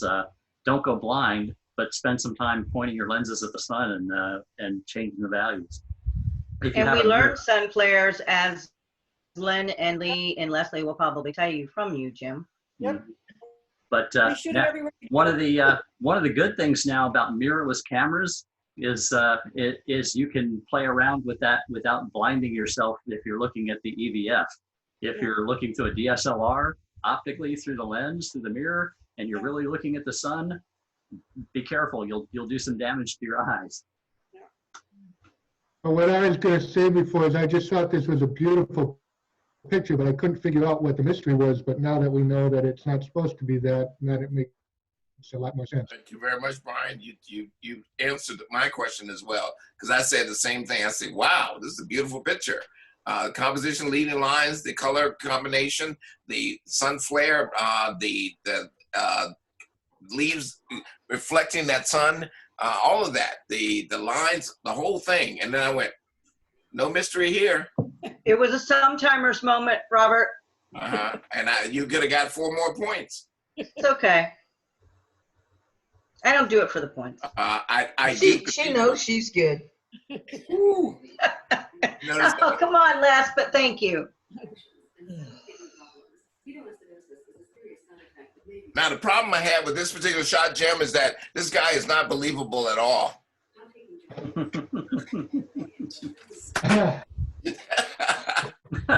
Oh, you said you got away from him. Just kidding. Yeah, definite sarcasm. Okay. But Problem of any kind? Was there a problem of any kind? Oh. I don't see a real problem with it at all, no. But the idea is about mystery. Yeah, yeah, I get it. You don't think that's mysterious? I mean, I'm saying I get it. Yeah. And again, This one was one of those 1/10 of a point Oh, boy. deals, and yeah, I scored it at an award score. I liked it enough to give it an award score. I have a question. It's a mystery to me. Is that a real gun? I don't think so. You have to ask, it doesn't matter. I think it was. I just wondered. Now I recall, and unless there was another gun there that night, I recall that he had a plastic gun that he took the red cap off of the barrel before people took pictures. Yeah, that is a mock gun. It is a plastic Beretta. Yeah. Yeah, I remember that he brought a plastic gun that had a red cap on the barrel that he took the red cap off that night. It doesn't matter with a Tommy gun. In this picture though, it's It's believable. It's pretty realistic looking. Yeah, it looks real. Now, back to the question about why or what is that? Yes, I found this to be a beautiful picture. That was the deal. As far as mysterious, I did not find it to be mysterious. I found the actor to be convincing, but not mysterious. And that dark alley being in there, that didn't do it. Yeah. No, and to me, I felt that it met the criteria. I did have the question, who's he looking at? What's he prepared for? What's he got the gun out for? What's the perception of danger to this character? I did have those questions. That guy. Yeah. So, Nancy, the next time you see me, in order to get back at me, just give me a hug. Okay. When it's socially acceptable. No, I mean, make sure that it's not socially acceptable. Well, I meant, really like me. the coronavirus. Yeah, that way I know you really don't like me. You're gonna make Doris jealous. No, I still love you. Okay. And we've been asking this question all night, and I'm asking it again on this one. What is it? Oh, I know what it is. What is it? This is a bird. A bird's eye, and part of his bill. Oh, wow. This is a toucan. Oh, it's a hornbill. Or hornbill. Okay, but whatever. I know it is. The mystery supposed to be, what is this? Because I know instantly when I look at it, it's a bird. Well, what kind of? It was kind of a happenstance sort of photo. The bird all of a sudden flew up very close to me, and that was the only shot I could get was basically that. That's not really cropped very much at all. So when I first looked at it, I said, "What the heck is that?" It's a strong photo. Visual impact, colors, composition, everything. Like I say, the only question I have is, what was the mystery supposed to be as far as the assignment goes? Yeah, it's almost abstract-y in some respects. And you can't see from this image, but those birds have very long eyelashes. They've got to be about, they got to be about a ½ inch long. Oh, wow. Yeah.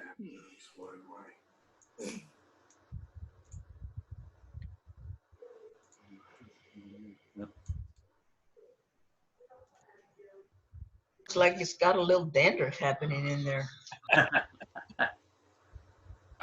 Leslie? Yes, sir. Yes, sir. Is it on his head or his shoulders?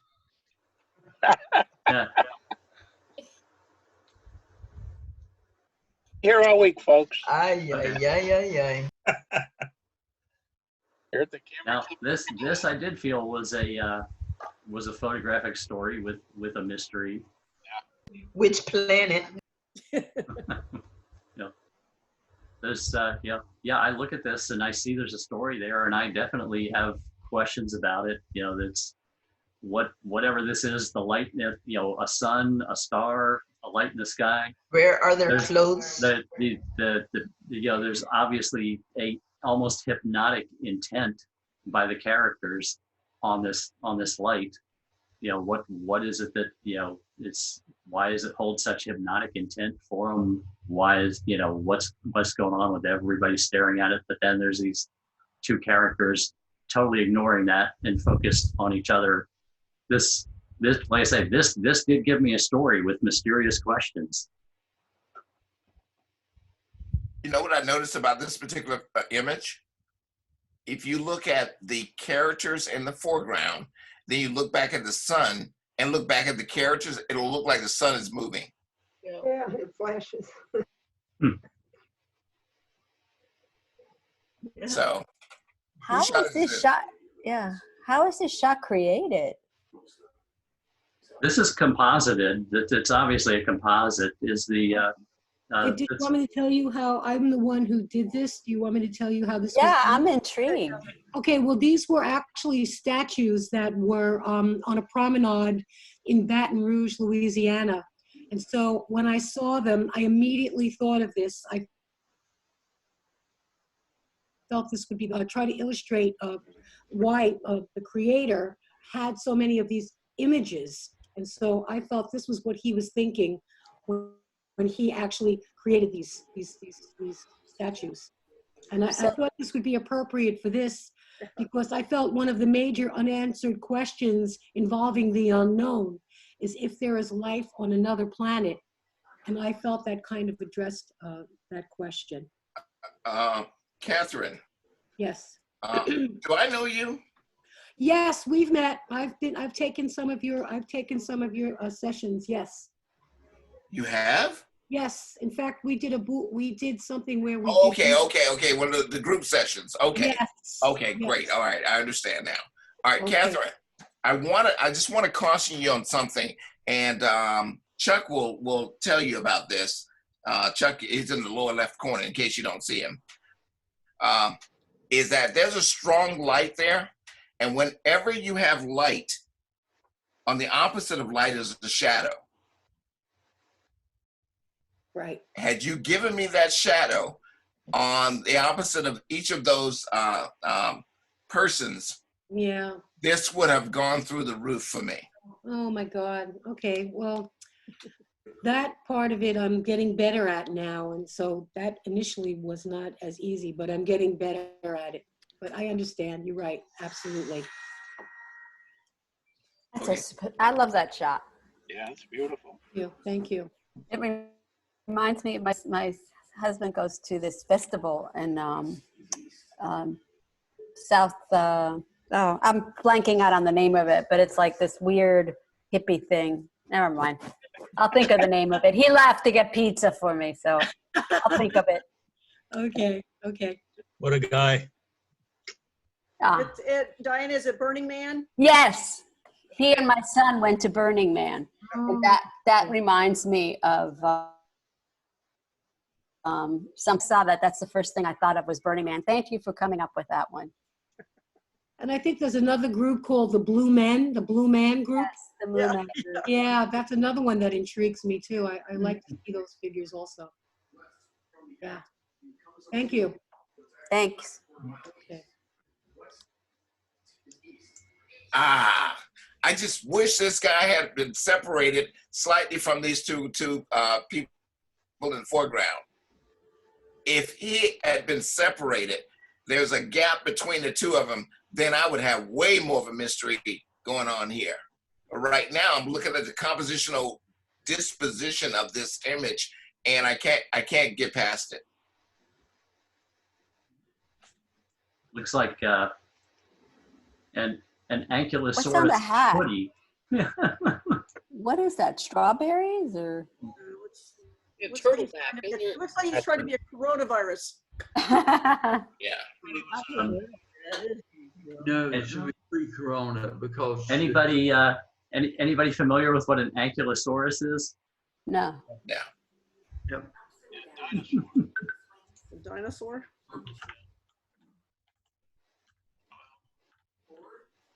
The fact that you can spell that, Jim, I really don't like you. There. Reminds me of one of those characters from like Mario. There you go. See that? The guy has a hoodie on his back that's supposed to look like this. Yeah. You see that now? Yep. Oh. I think it loses something in the translation. Yeah. Leave thinking it far ahead. So now you get it. Ankylosaurus. Okay. Right? The fact that you just comes up with that off the top of your head, Jim, it's just, it's one of those reasons. It's funny. That's exactly what came to me. The title said, "What is that?" And I said, "It's an ankylosaurus hoodie." What if one of those beasts has a sore ankle? What is it called? I don't know, Jim. What's it called? I have no idea. An ankylosaurus ankle sore ankle. Hey. Oh. Jim, yeah, we're closing down. We won't be here all night, folks. You can leave now. I love that shot. Yeah, it's very nice. That's a beautiful shot. All right, Lee Wynn? Did she leave? And how do you feel? And how do you feel about it? How do you feel about it now? Better. Yeah, it is a beautiful shot with Too much sky. With too much. It's it's I don't know. Yeah, come on. Your horizon's in the 16 center. by 9. Yeah, your horizon's in the center. Not a good thing. The horizon is dead center, and it gives it too much sky. Just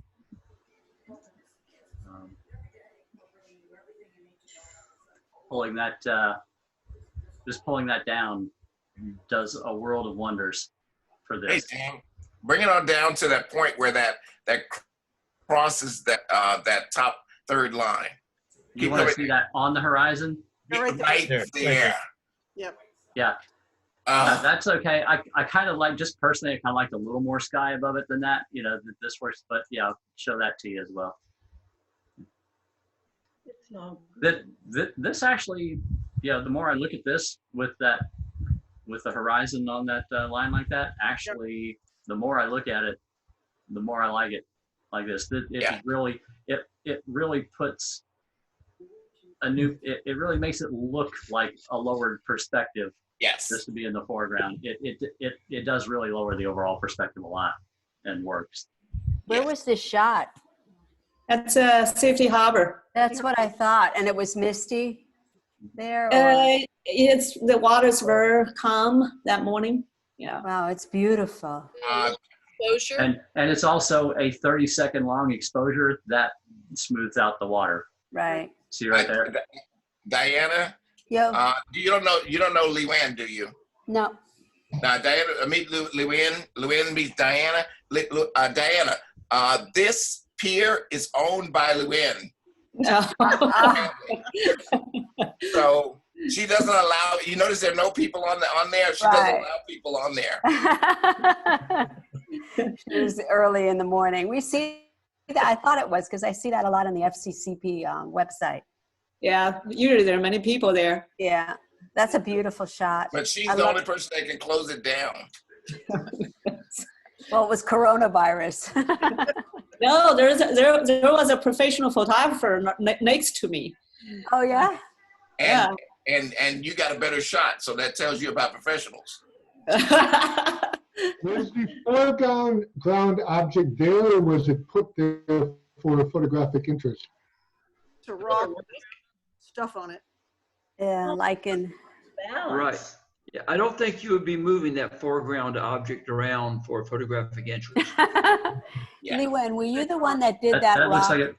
Looks like it weighs about 200-300 pounds easy. No, and actually, they're not that huge, but I was very low. Uh-huh. Yeah. Who did the winning shot on Tuesday? Kathy. On Wednesday? Whatever, yeah, sorry, Yeah. Wednesday. Mm-hmm. Yep. That beautiful, the Mhm. rocks. It kind of reminds me of that same feeling. Yeah. Good job, Lou. Thank you. Lee. Well. This has an overall softness, but it works for this one. Nice. I don't think this one would have the same artistic feel to it if it had like super tack sharp in any one particular space. place. It's like an impressionistic painting. Mm-hmm. Now, Lynn, I don't normally say this, but I'm telling you right now that this shot did not suffer because of its lack of sharpness, because of the fact that it has such a graceful color palette.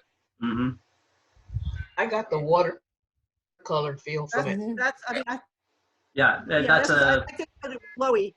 yeah, good point, Leslie.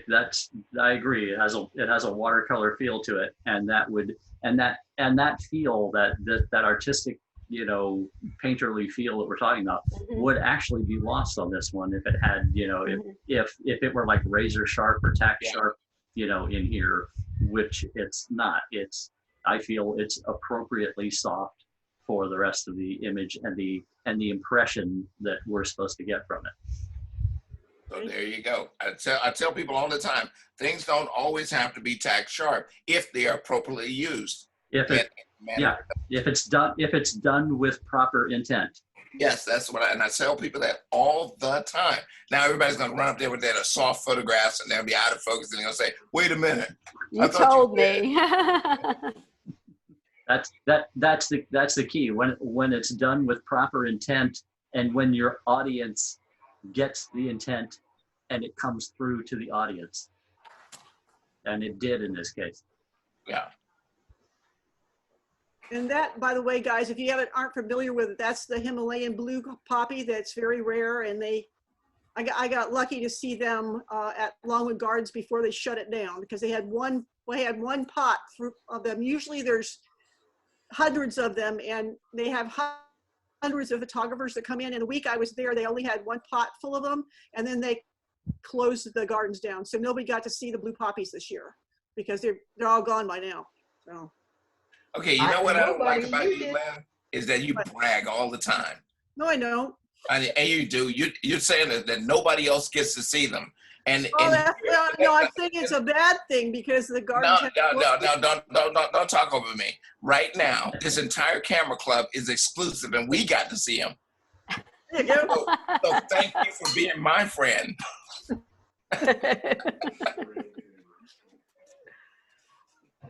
I love this shot.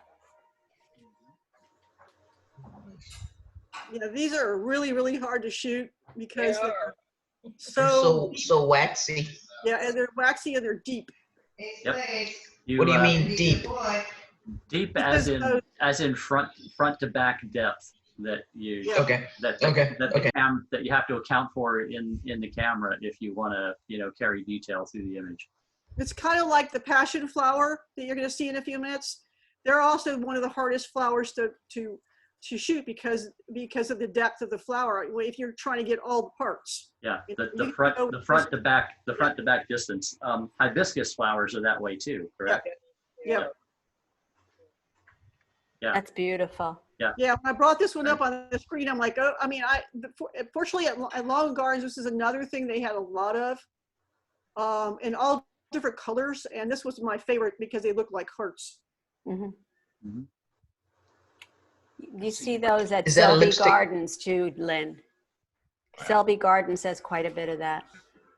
We're gonna have to make a Is that a lipstick plant? It's an anthurium. Commonly called a lipstick plant? No. I don't know. I don't think so. Lipstick plant has like little flowers on it. They're red. This is all. There are no flowers. This is the flower leaf with a stamen on it. I know you were thinking about me when you shot that. Yeah, right. Hey, Lynn? Yeah. Yeah, tiny and red. Lynn, did you use a black background or a high-speed sync on flash? No, that was done in natural. It was in the conservatory. So it was a little dark in there already, and I just darkened up the background. Oh, okay. Yeah, I can see that, in order to get to F11, you had to crank it up to 3200. Yep. Yeah, it was inside, and it was rainy outside. So. Yeah, you can see right here, yeah. ISO 3200 to get to F11 on that shot. Yep. But I still got a 100th of a second so I could get it in focus and handheld it. Good job. Top corner, bright light, That's right on the other side of her. Go on up here, Robert. No, left side of her face. Oh yeah, okay. You said top corner, which I'm sorry. I'm sorry. Yeah, yeah, because definitely this. Yeah, Yes. yeah, absolutely. Yeah, absolutely. That's that's an issue there. Total issue right there. Mhm. The funness and all that is lost in that one bright light. Is that your girlfriend? Well, she's not my girlfriend yet, but I'm working on her. Not you. I'm sorry. Is that Lee's girlfriend? Yes. Okay. Next time, tell her to move over a little bit away from the sun. That's an easy thing to fix, by the way. It didn't bother me. I know, because you're in love. I don't hear any agreement there. That's a good thing. I'm going to. All Why right. are there lines in this thing? I'm going to. I spent the time to make an alternate version of this, by the way, to see what I would have, to show you what I would have done to correct this. Is your question, Lynn? What is this? No, I know what that is. The lines at the top. I see like horizontal lines at the in the sky, and I was wondering if it was shooting through glass. I see them. Where do you see them? I don't see them. I mean, I do. on my end, I see lines. I don't see them on my end. Oh, Yeah, I definitely see them. They look like banding. I see it. Yeah, like banding.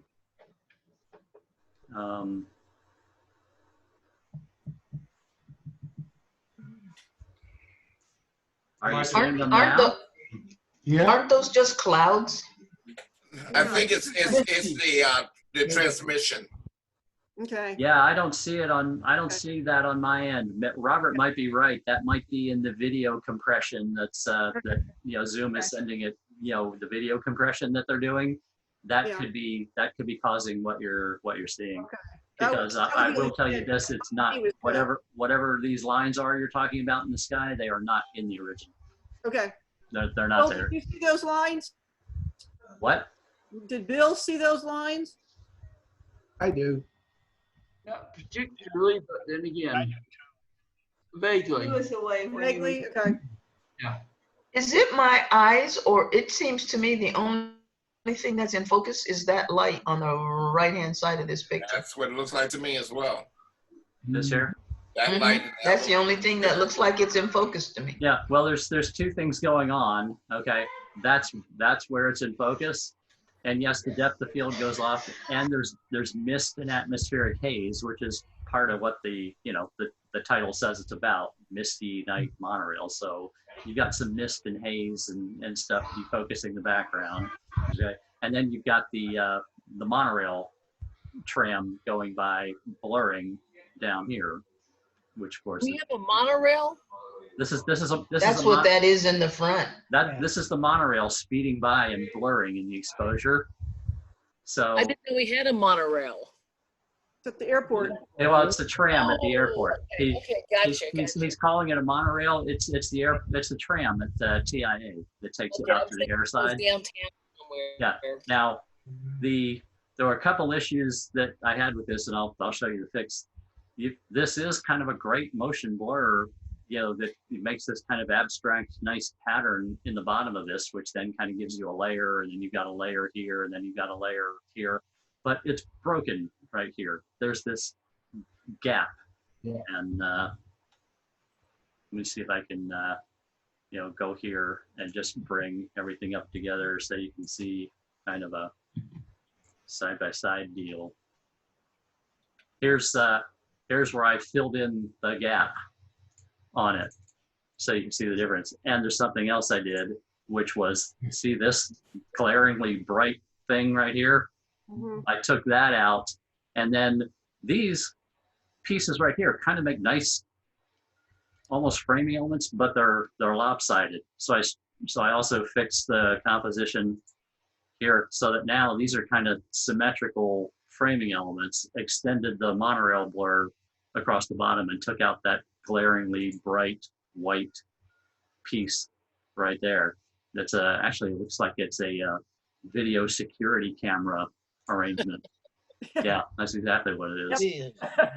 So there's my thoughts for improvement for this image right there. But now, with that being so far at the bottom, it doesn't look like the subject to me. I mean, I understand what the title was and I knew what that was, but it doesn't seem like it's the subject.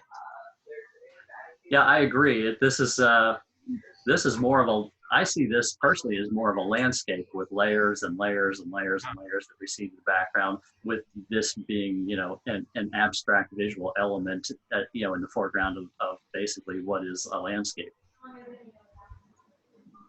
Go ahead, Brian. Say something. What do you I wouldn't consider this a landscape myself, just because I guess I don't consider cityscapes to be landscapes, but I guess they are. Yeah, they are. Yeah.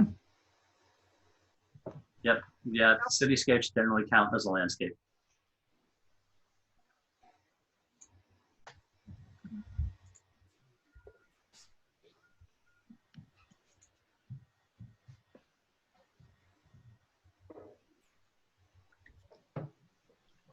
And yeah, this is a decent exposure to the moon.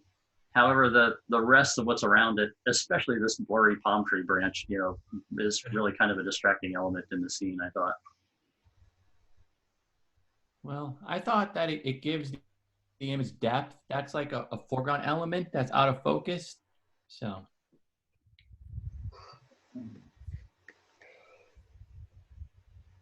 That's why I shot it like that, because okay. I thought that if you have just the moon by itself, it has no perspective. And like this tree back here, and these kind of ground the image, give it some focus, let you know what's going on, and they're only slightly out of focus. That's not bad, but this element right here has a completely different shape, form, texture than everything else going on, and it's so obviously blurry, like it was blowing in the wind or whatever, this is the distracting element in the scene to me, is this piece right here, not these trees here, this piece right there. Gotcha. Do a chop. Go ahead and crop that, Jim. That's what I was going to say. Yeah, do a healing or something. Or crop it off from the right. But then it gets too close to the moon. Yeah, what about if you just did a healing on the top of that and got rid of that yucky part? Yeah, just move the moon. That's better. Yeah. So, yeah, I would still, overall, I would still prefer it with something like this that's here, without that. That's all. Okay. I appreciate that. Thanks. Brian, you got to get Jim and Robert in your head when you're shooting. Yeah, I know. I was very fascinated by this image. This image held my attention and made me look at it. And it would have been a fantastic unknown, right? Absolutely. And it's the one I left out. Yes, it would have been a fantastic. Oh yeah. So do you want to see what you're looking at? No, not yet. Not yet.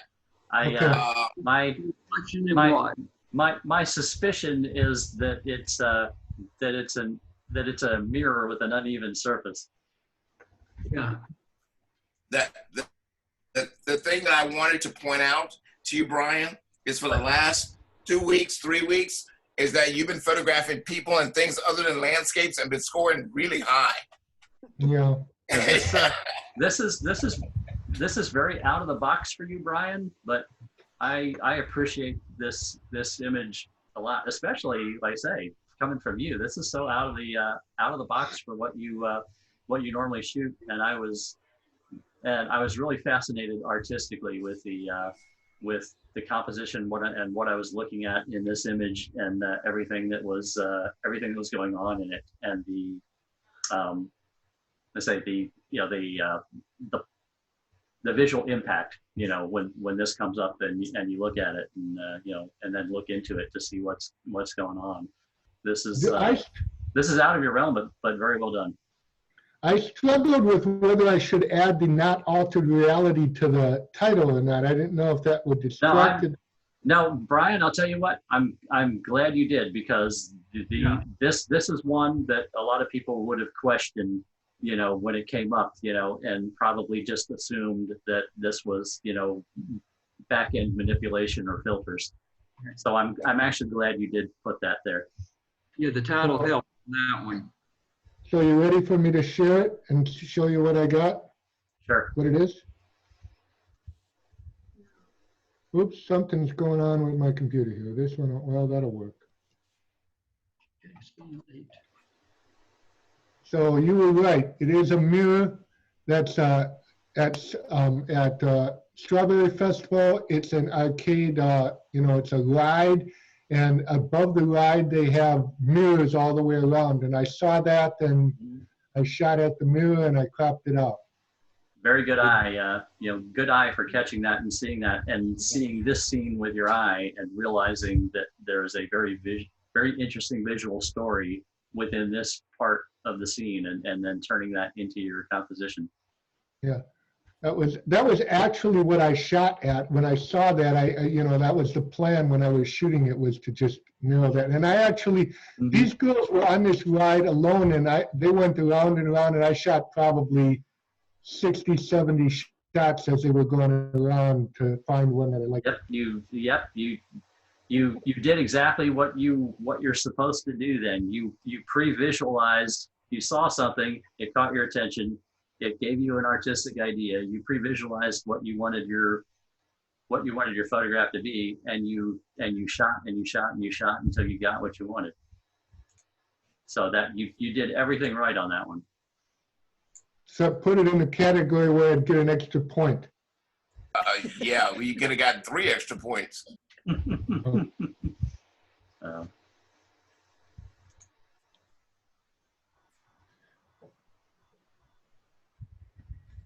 And we hit this one with some contrast, and also get rid of some of that brightness. Take the highlights down, please.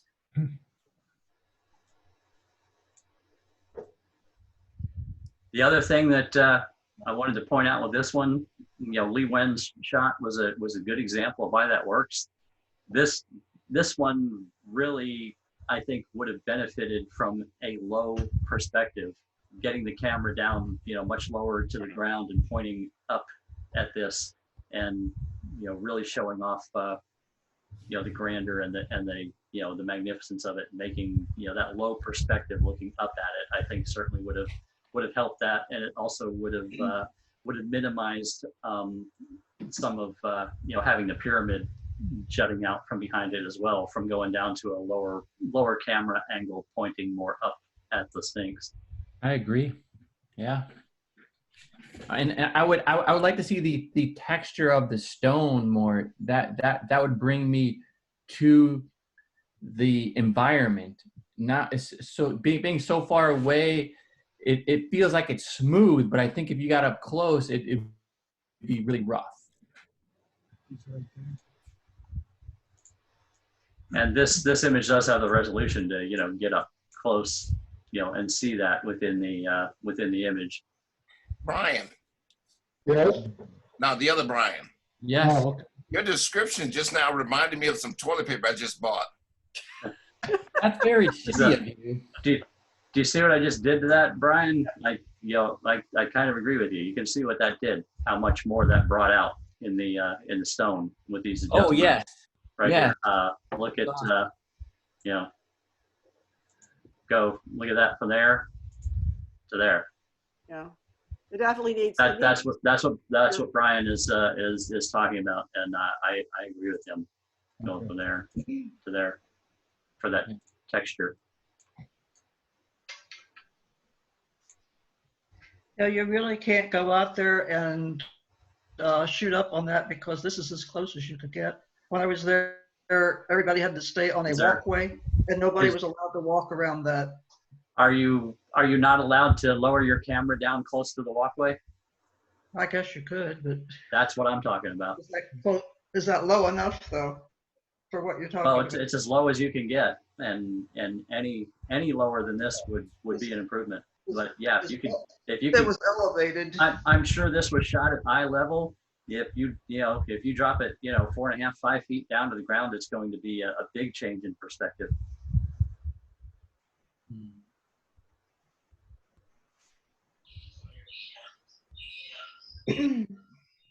Talk about social distancing. Yeah, and the color palette and the tonality of this was actually very, very lovely. Very, and the fact that he's wearing these neutral colors, and then you've got the complementary.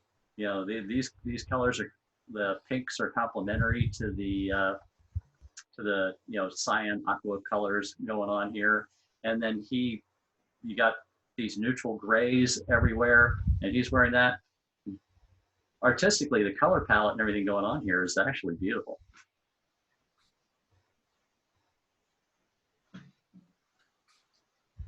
Yep. And I do like the fact in this one that there's the extra extension of the scene going off this way, because it really does drive home the fact of how alone and by himself this guy is, by seeing all this extra empty space with no people in it. Now, this is the case where I tell people negative space can work for you. We don't always have to crop everything down. So yeah, it's great negative space in this one. Yeah, sometimes extra space is too much information and doesn't have anything to do with the subject. This is the exact opposite. All that extra space helps enhance the storyline of this guy being by himself out there. Yeah, he's waiting for his buddy to bring him another beer. 5 minutes later, it was him and his buddy sitting there drinking beer. My only question is, would you bring this down from the top to get rid of that? Because I keep going up to those blue squares at the top of the fan. No, see, that's okay. I get what you're saying, Lynn, and you have a right to say what you want to say. But that fan and those blues, I really like the fact that fan is pointing down at him. Oh, okay. All right, now you're right. You can pull us down, and you're not going to lose the essence of this photograph at all. You're absolutely correct about it. But the fact that I see that is one extra element that says this is all about him. It's all isolated to him. And what I like about the background is that sign has an arrow that's pointing to the guy. Yeah, no, everything is all about this one guy. All the information in there is about this guy. Even though it's not. Yeah. Good job, Joe. Thank you. This is the one Lynn was talking about with the depth. As you can see, this is the point that's in focus right here. But this flower is very deep from front to back, and so in the back you get soft, and in the front you get soft, and you get this. In this case, it's focused in the middle. Yeah. F7.1. Passion flowers are really tough. And usually they are on a bush that is covered with a lot of dark leaves, which makes it even harder. Because then you've got, in order to get the whole flower in focus, you've got to use a pretty high f-stop, and then you end up with all the leaves in focus too. So it's a really hard flower to shoot. Yeah. Really hard flower to shoot. And in this case, at 240 millimeters, f7.1 is just not going to give you much depth of field at 240 millimeters. Right. Yeah, that's right. Is this Sylvia shot? Yes, it is. Sylvia, I got a problem with your composition. Okay. Okay. Angle it or? Again? Would you angle it down or turn it or? All right, you see how this right here intersects? Right here. Hey, Robert, do you want some screen control? Yeah, I can. No, not. Oh yeah, you're right. I hear what you're saying. Okay, hold on. Hold on. Yes, I'm sorry. Yeah, I Robert apologize. can't show us anything. He's not controlling anything. Yeah. Okay. So right now I should be able to you should say something, right? Yep. And All right. and Robert, you can use the annotate tool and draw on the stuff here too. Yes. But you see this line right here?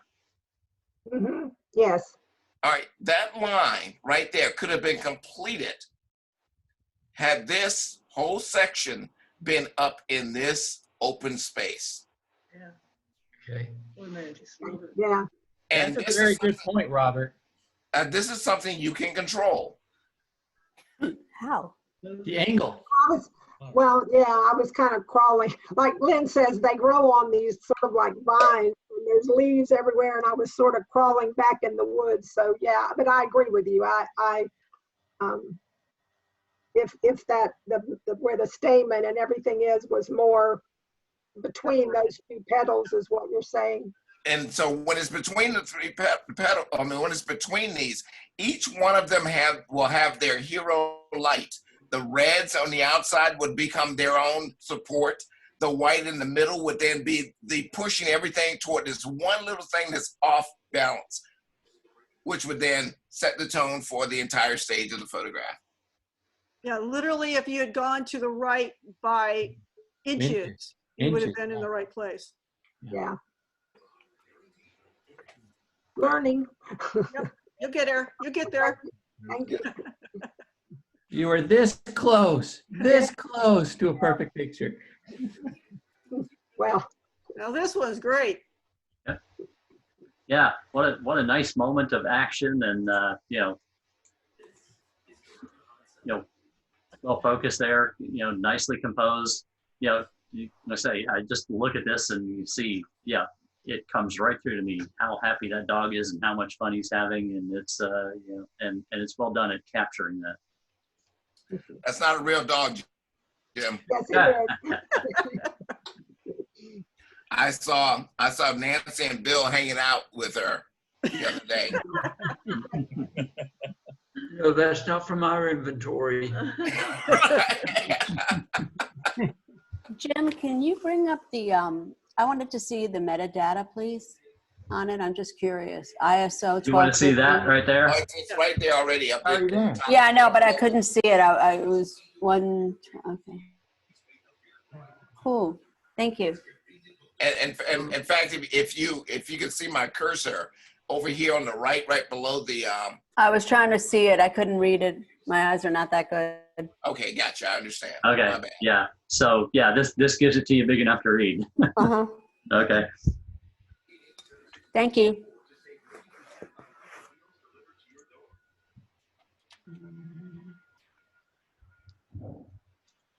Karen, you ready for it? Yeah, I guess so.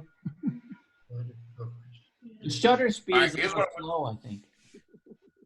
No, just read mine. That's not a problem. Okay. You're 1/200th of a second. This ain't going anywhere. I don't have a problem with that. You see that the softness of the side over here? The what? Can you see the softness of the side over here? Yes. Uh-huh. You can see the uninterruptions of lines over here. Can you see it? Yes. All right, take a look over here. What do I get now? 1, 2, 3. Okay. All right, now why do I have these lines back here when all of my energy is right here? Why do I have those lines? Okay. All right. Yeah, and you can just clone those out, Karen. Okay. They are so Really easy just this- to do, Karen, so easy. Yeah. Yeah, I know that. This line yeah. here, is the actual stem of the flower. It is. This is the actual stem. Right. This is a leaf coming out of that bud arrangement, as is this and this. Yeah. I didn't think that either. So don't play with my emotions like that, Karen. Okay. There's a here. Hang on. Let me change something. There. That's a surprising amount of grain for only ISO 2000. Uh-huh. Yeah, it is. Well, I don't think that there was any what do you call that stuff? Noise reduction applied. Mm-hmm. I think I did. You But did? I'll go back and check. Wow. I don't know. Okay. Okay, I'll check. Oh, Yeah. hey, by the way, this just reminded me. Remember last month we had that image that had all those lines that looked like they were scan lines in it. Yes. Yes. That we were trying to figure out what in the world were all those scan lines. Uh-huh. I figured out what it was, by the way.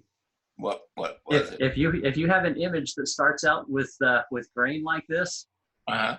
and you put it through an AI sharpening program, the AI sharpening program turns this grain into those scan lines. Okay. Is that confirmed to the person that did it? I reproduced that. Okay. I found an image with grain like this, put it through Topaz AI Sharpen, and I got an image that looked exactly like that image that came up in last month's competition. It was exactly the same pattern, and that's what it was. The AI sharpening program was not understanding what to do with this noise. But It's not good.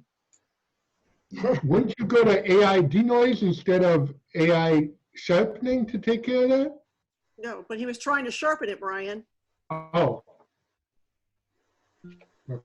And it caused. I was actually doing some more investigating on that, and I ran across. This is a very nice image. I ran across a comment about that, and then I reproduced it for myself. So.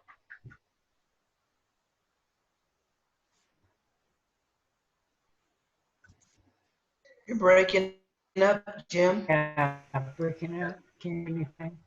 I hear somebody talking, but their audio is breaking up. Is somebody asking a question about this? We were telling you were breaking up. Somebody is talking and they're breaking up, but I don't know what they're saying. On a phone or something. Can you hear us now? I hear you, Victoria. Can you hear me? Okay. Now we can't. I can hear you now. Okay, it kind of sounded like Leslie, but it sounded like Leslie was talking, but I couldn't understand what she was saying. I was telling you that you were the breaking up. We understand you. Okay, it is Leslie. Every time she talks, it breaks up. Okay, but never mind. But I hear everybody else. So.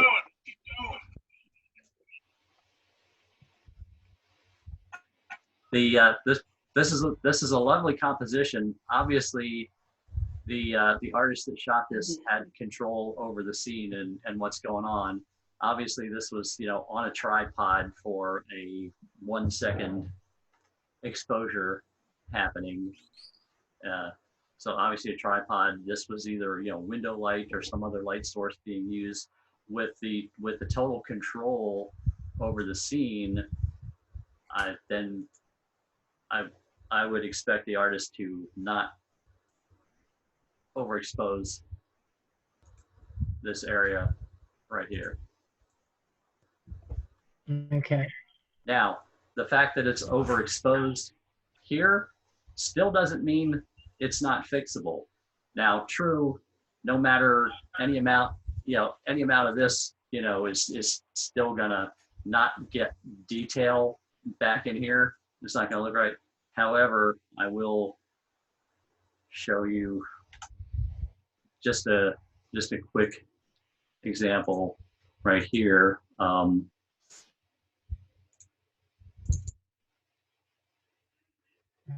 I got some detail back into it here just by copying bits of this area over here that had detail, moving it over here in Photoshop, and then just filling it in a little bit and blending it in, and just picking up some areas with detail just to be able to have the difference between the two. See it happening there on the screen? Yeah. Original, fixed. Yeah. Original, fixed, big off. but that's how that was done because the detail was gone there, was going in Photoshop and just copying a chunk of this, laying it over there, and then just gently blending it in, just to go from that to that. There's also a black spot Yes. towards the bottom right side of the image. Thanks, Brian. Um, As soon as it came up, I went, oh, when I saw it tonight. Yeah. I think You're Zoom welcome. did that. hang on, let me get back to this. All right. Okay. Now, yeah, the one other thing, especially an image this nice that you're probably going to want to blow up and print, is look at your images closely. Yeah, there's a black dot, and there's something on the flower petal right there. That's part of the flower because I went up to the flower and looked It's at easy. it. I guess I could have taken it out. I still think if you're going to print this and make an art print or hang it on the wall or display it, that it looks better without it. Okay. Guys, I spend the majority of my time when I'm working on my flowers cleaning them off. I spend hours So you cleaning shoot off. her after, So or after you shoot. I bring them up to like 4 times and I go and I take off every little spot that I can see. So in all those little hairs too. Because it, believe it or not, now that you've seen where it is, I can't not see it. Yeah.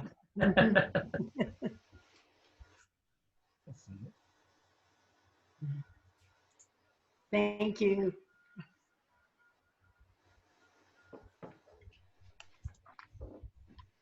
This image, when it came up and I looked at it, I get what's going on here. Yeah, I see this. I like this, and I'm going to tell you a story.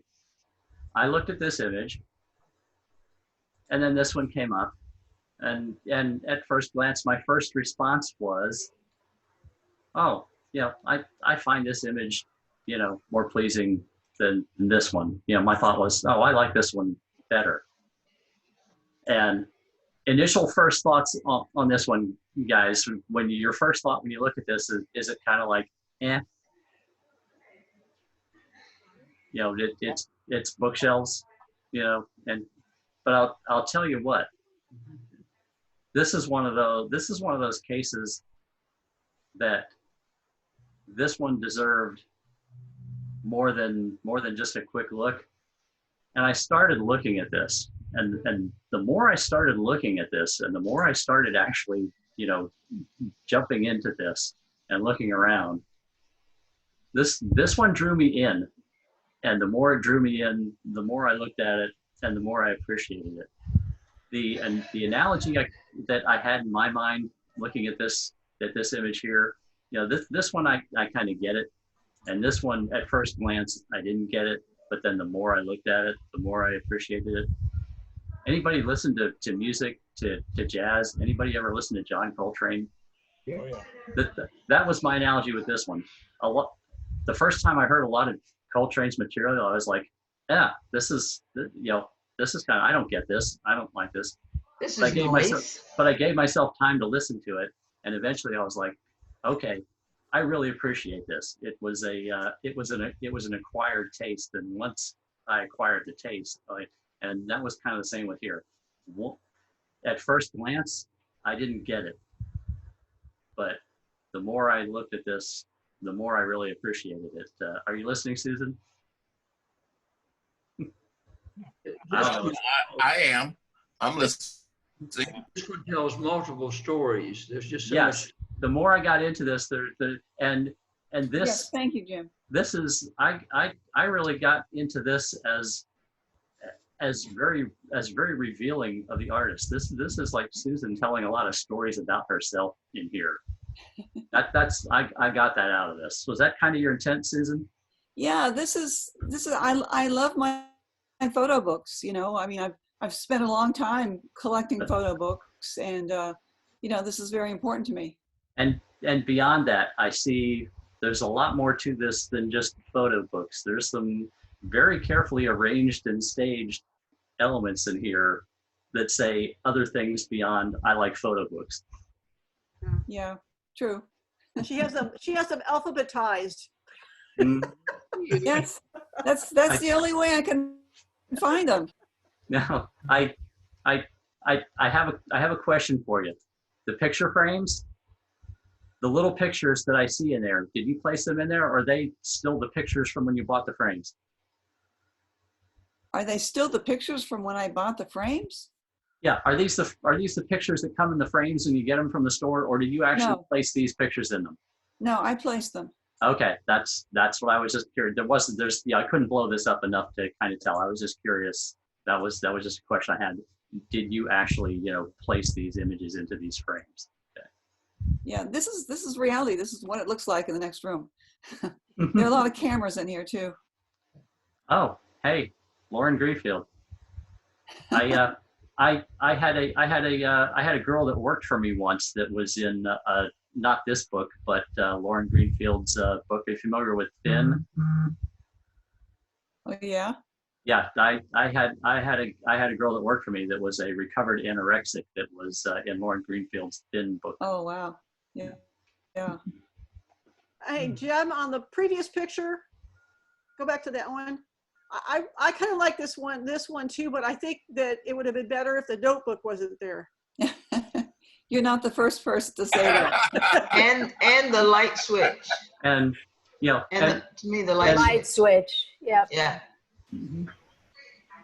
Is now my and I did have a question about this.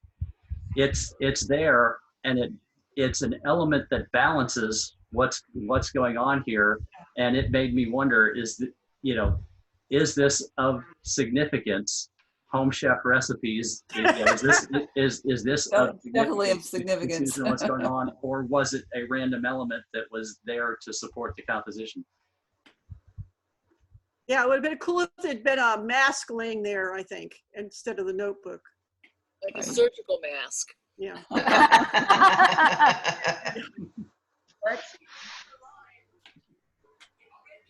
Okay, thank you, Jim. Yeah, thanks for that. And like I say, the second one at first glance, I was like, oh, it's bookshelves, and then I took time to say, oh, okay, there's a lot more going on here than just what it appears to be. You got to scratch deeper than the surface. In the mystery category. Hey guys, we did great tonight. I just have one complaint. I have one complaint about tonight. I think that Helga was way too talkative. Just needs to tone it down. It's funny. I like the relaxed way we can go through pictures, and time-wise, it doesn't matter so much. But boy, I sure miss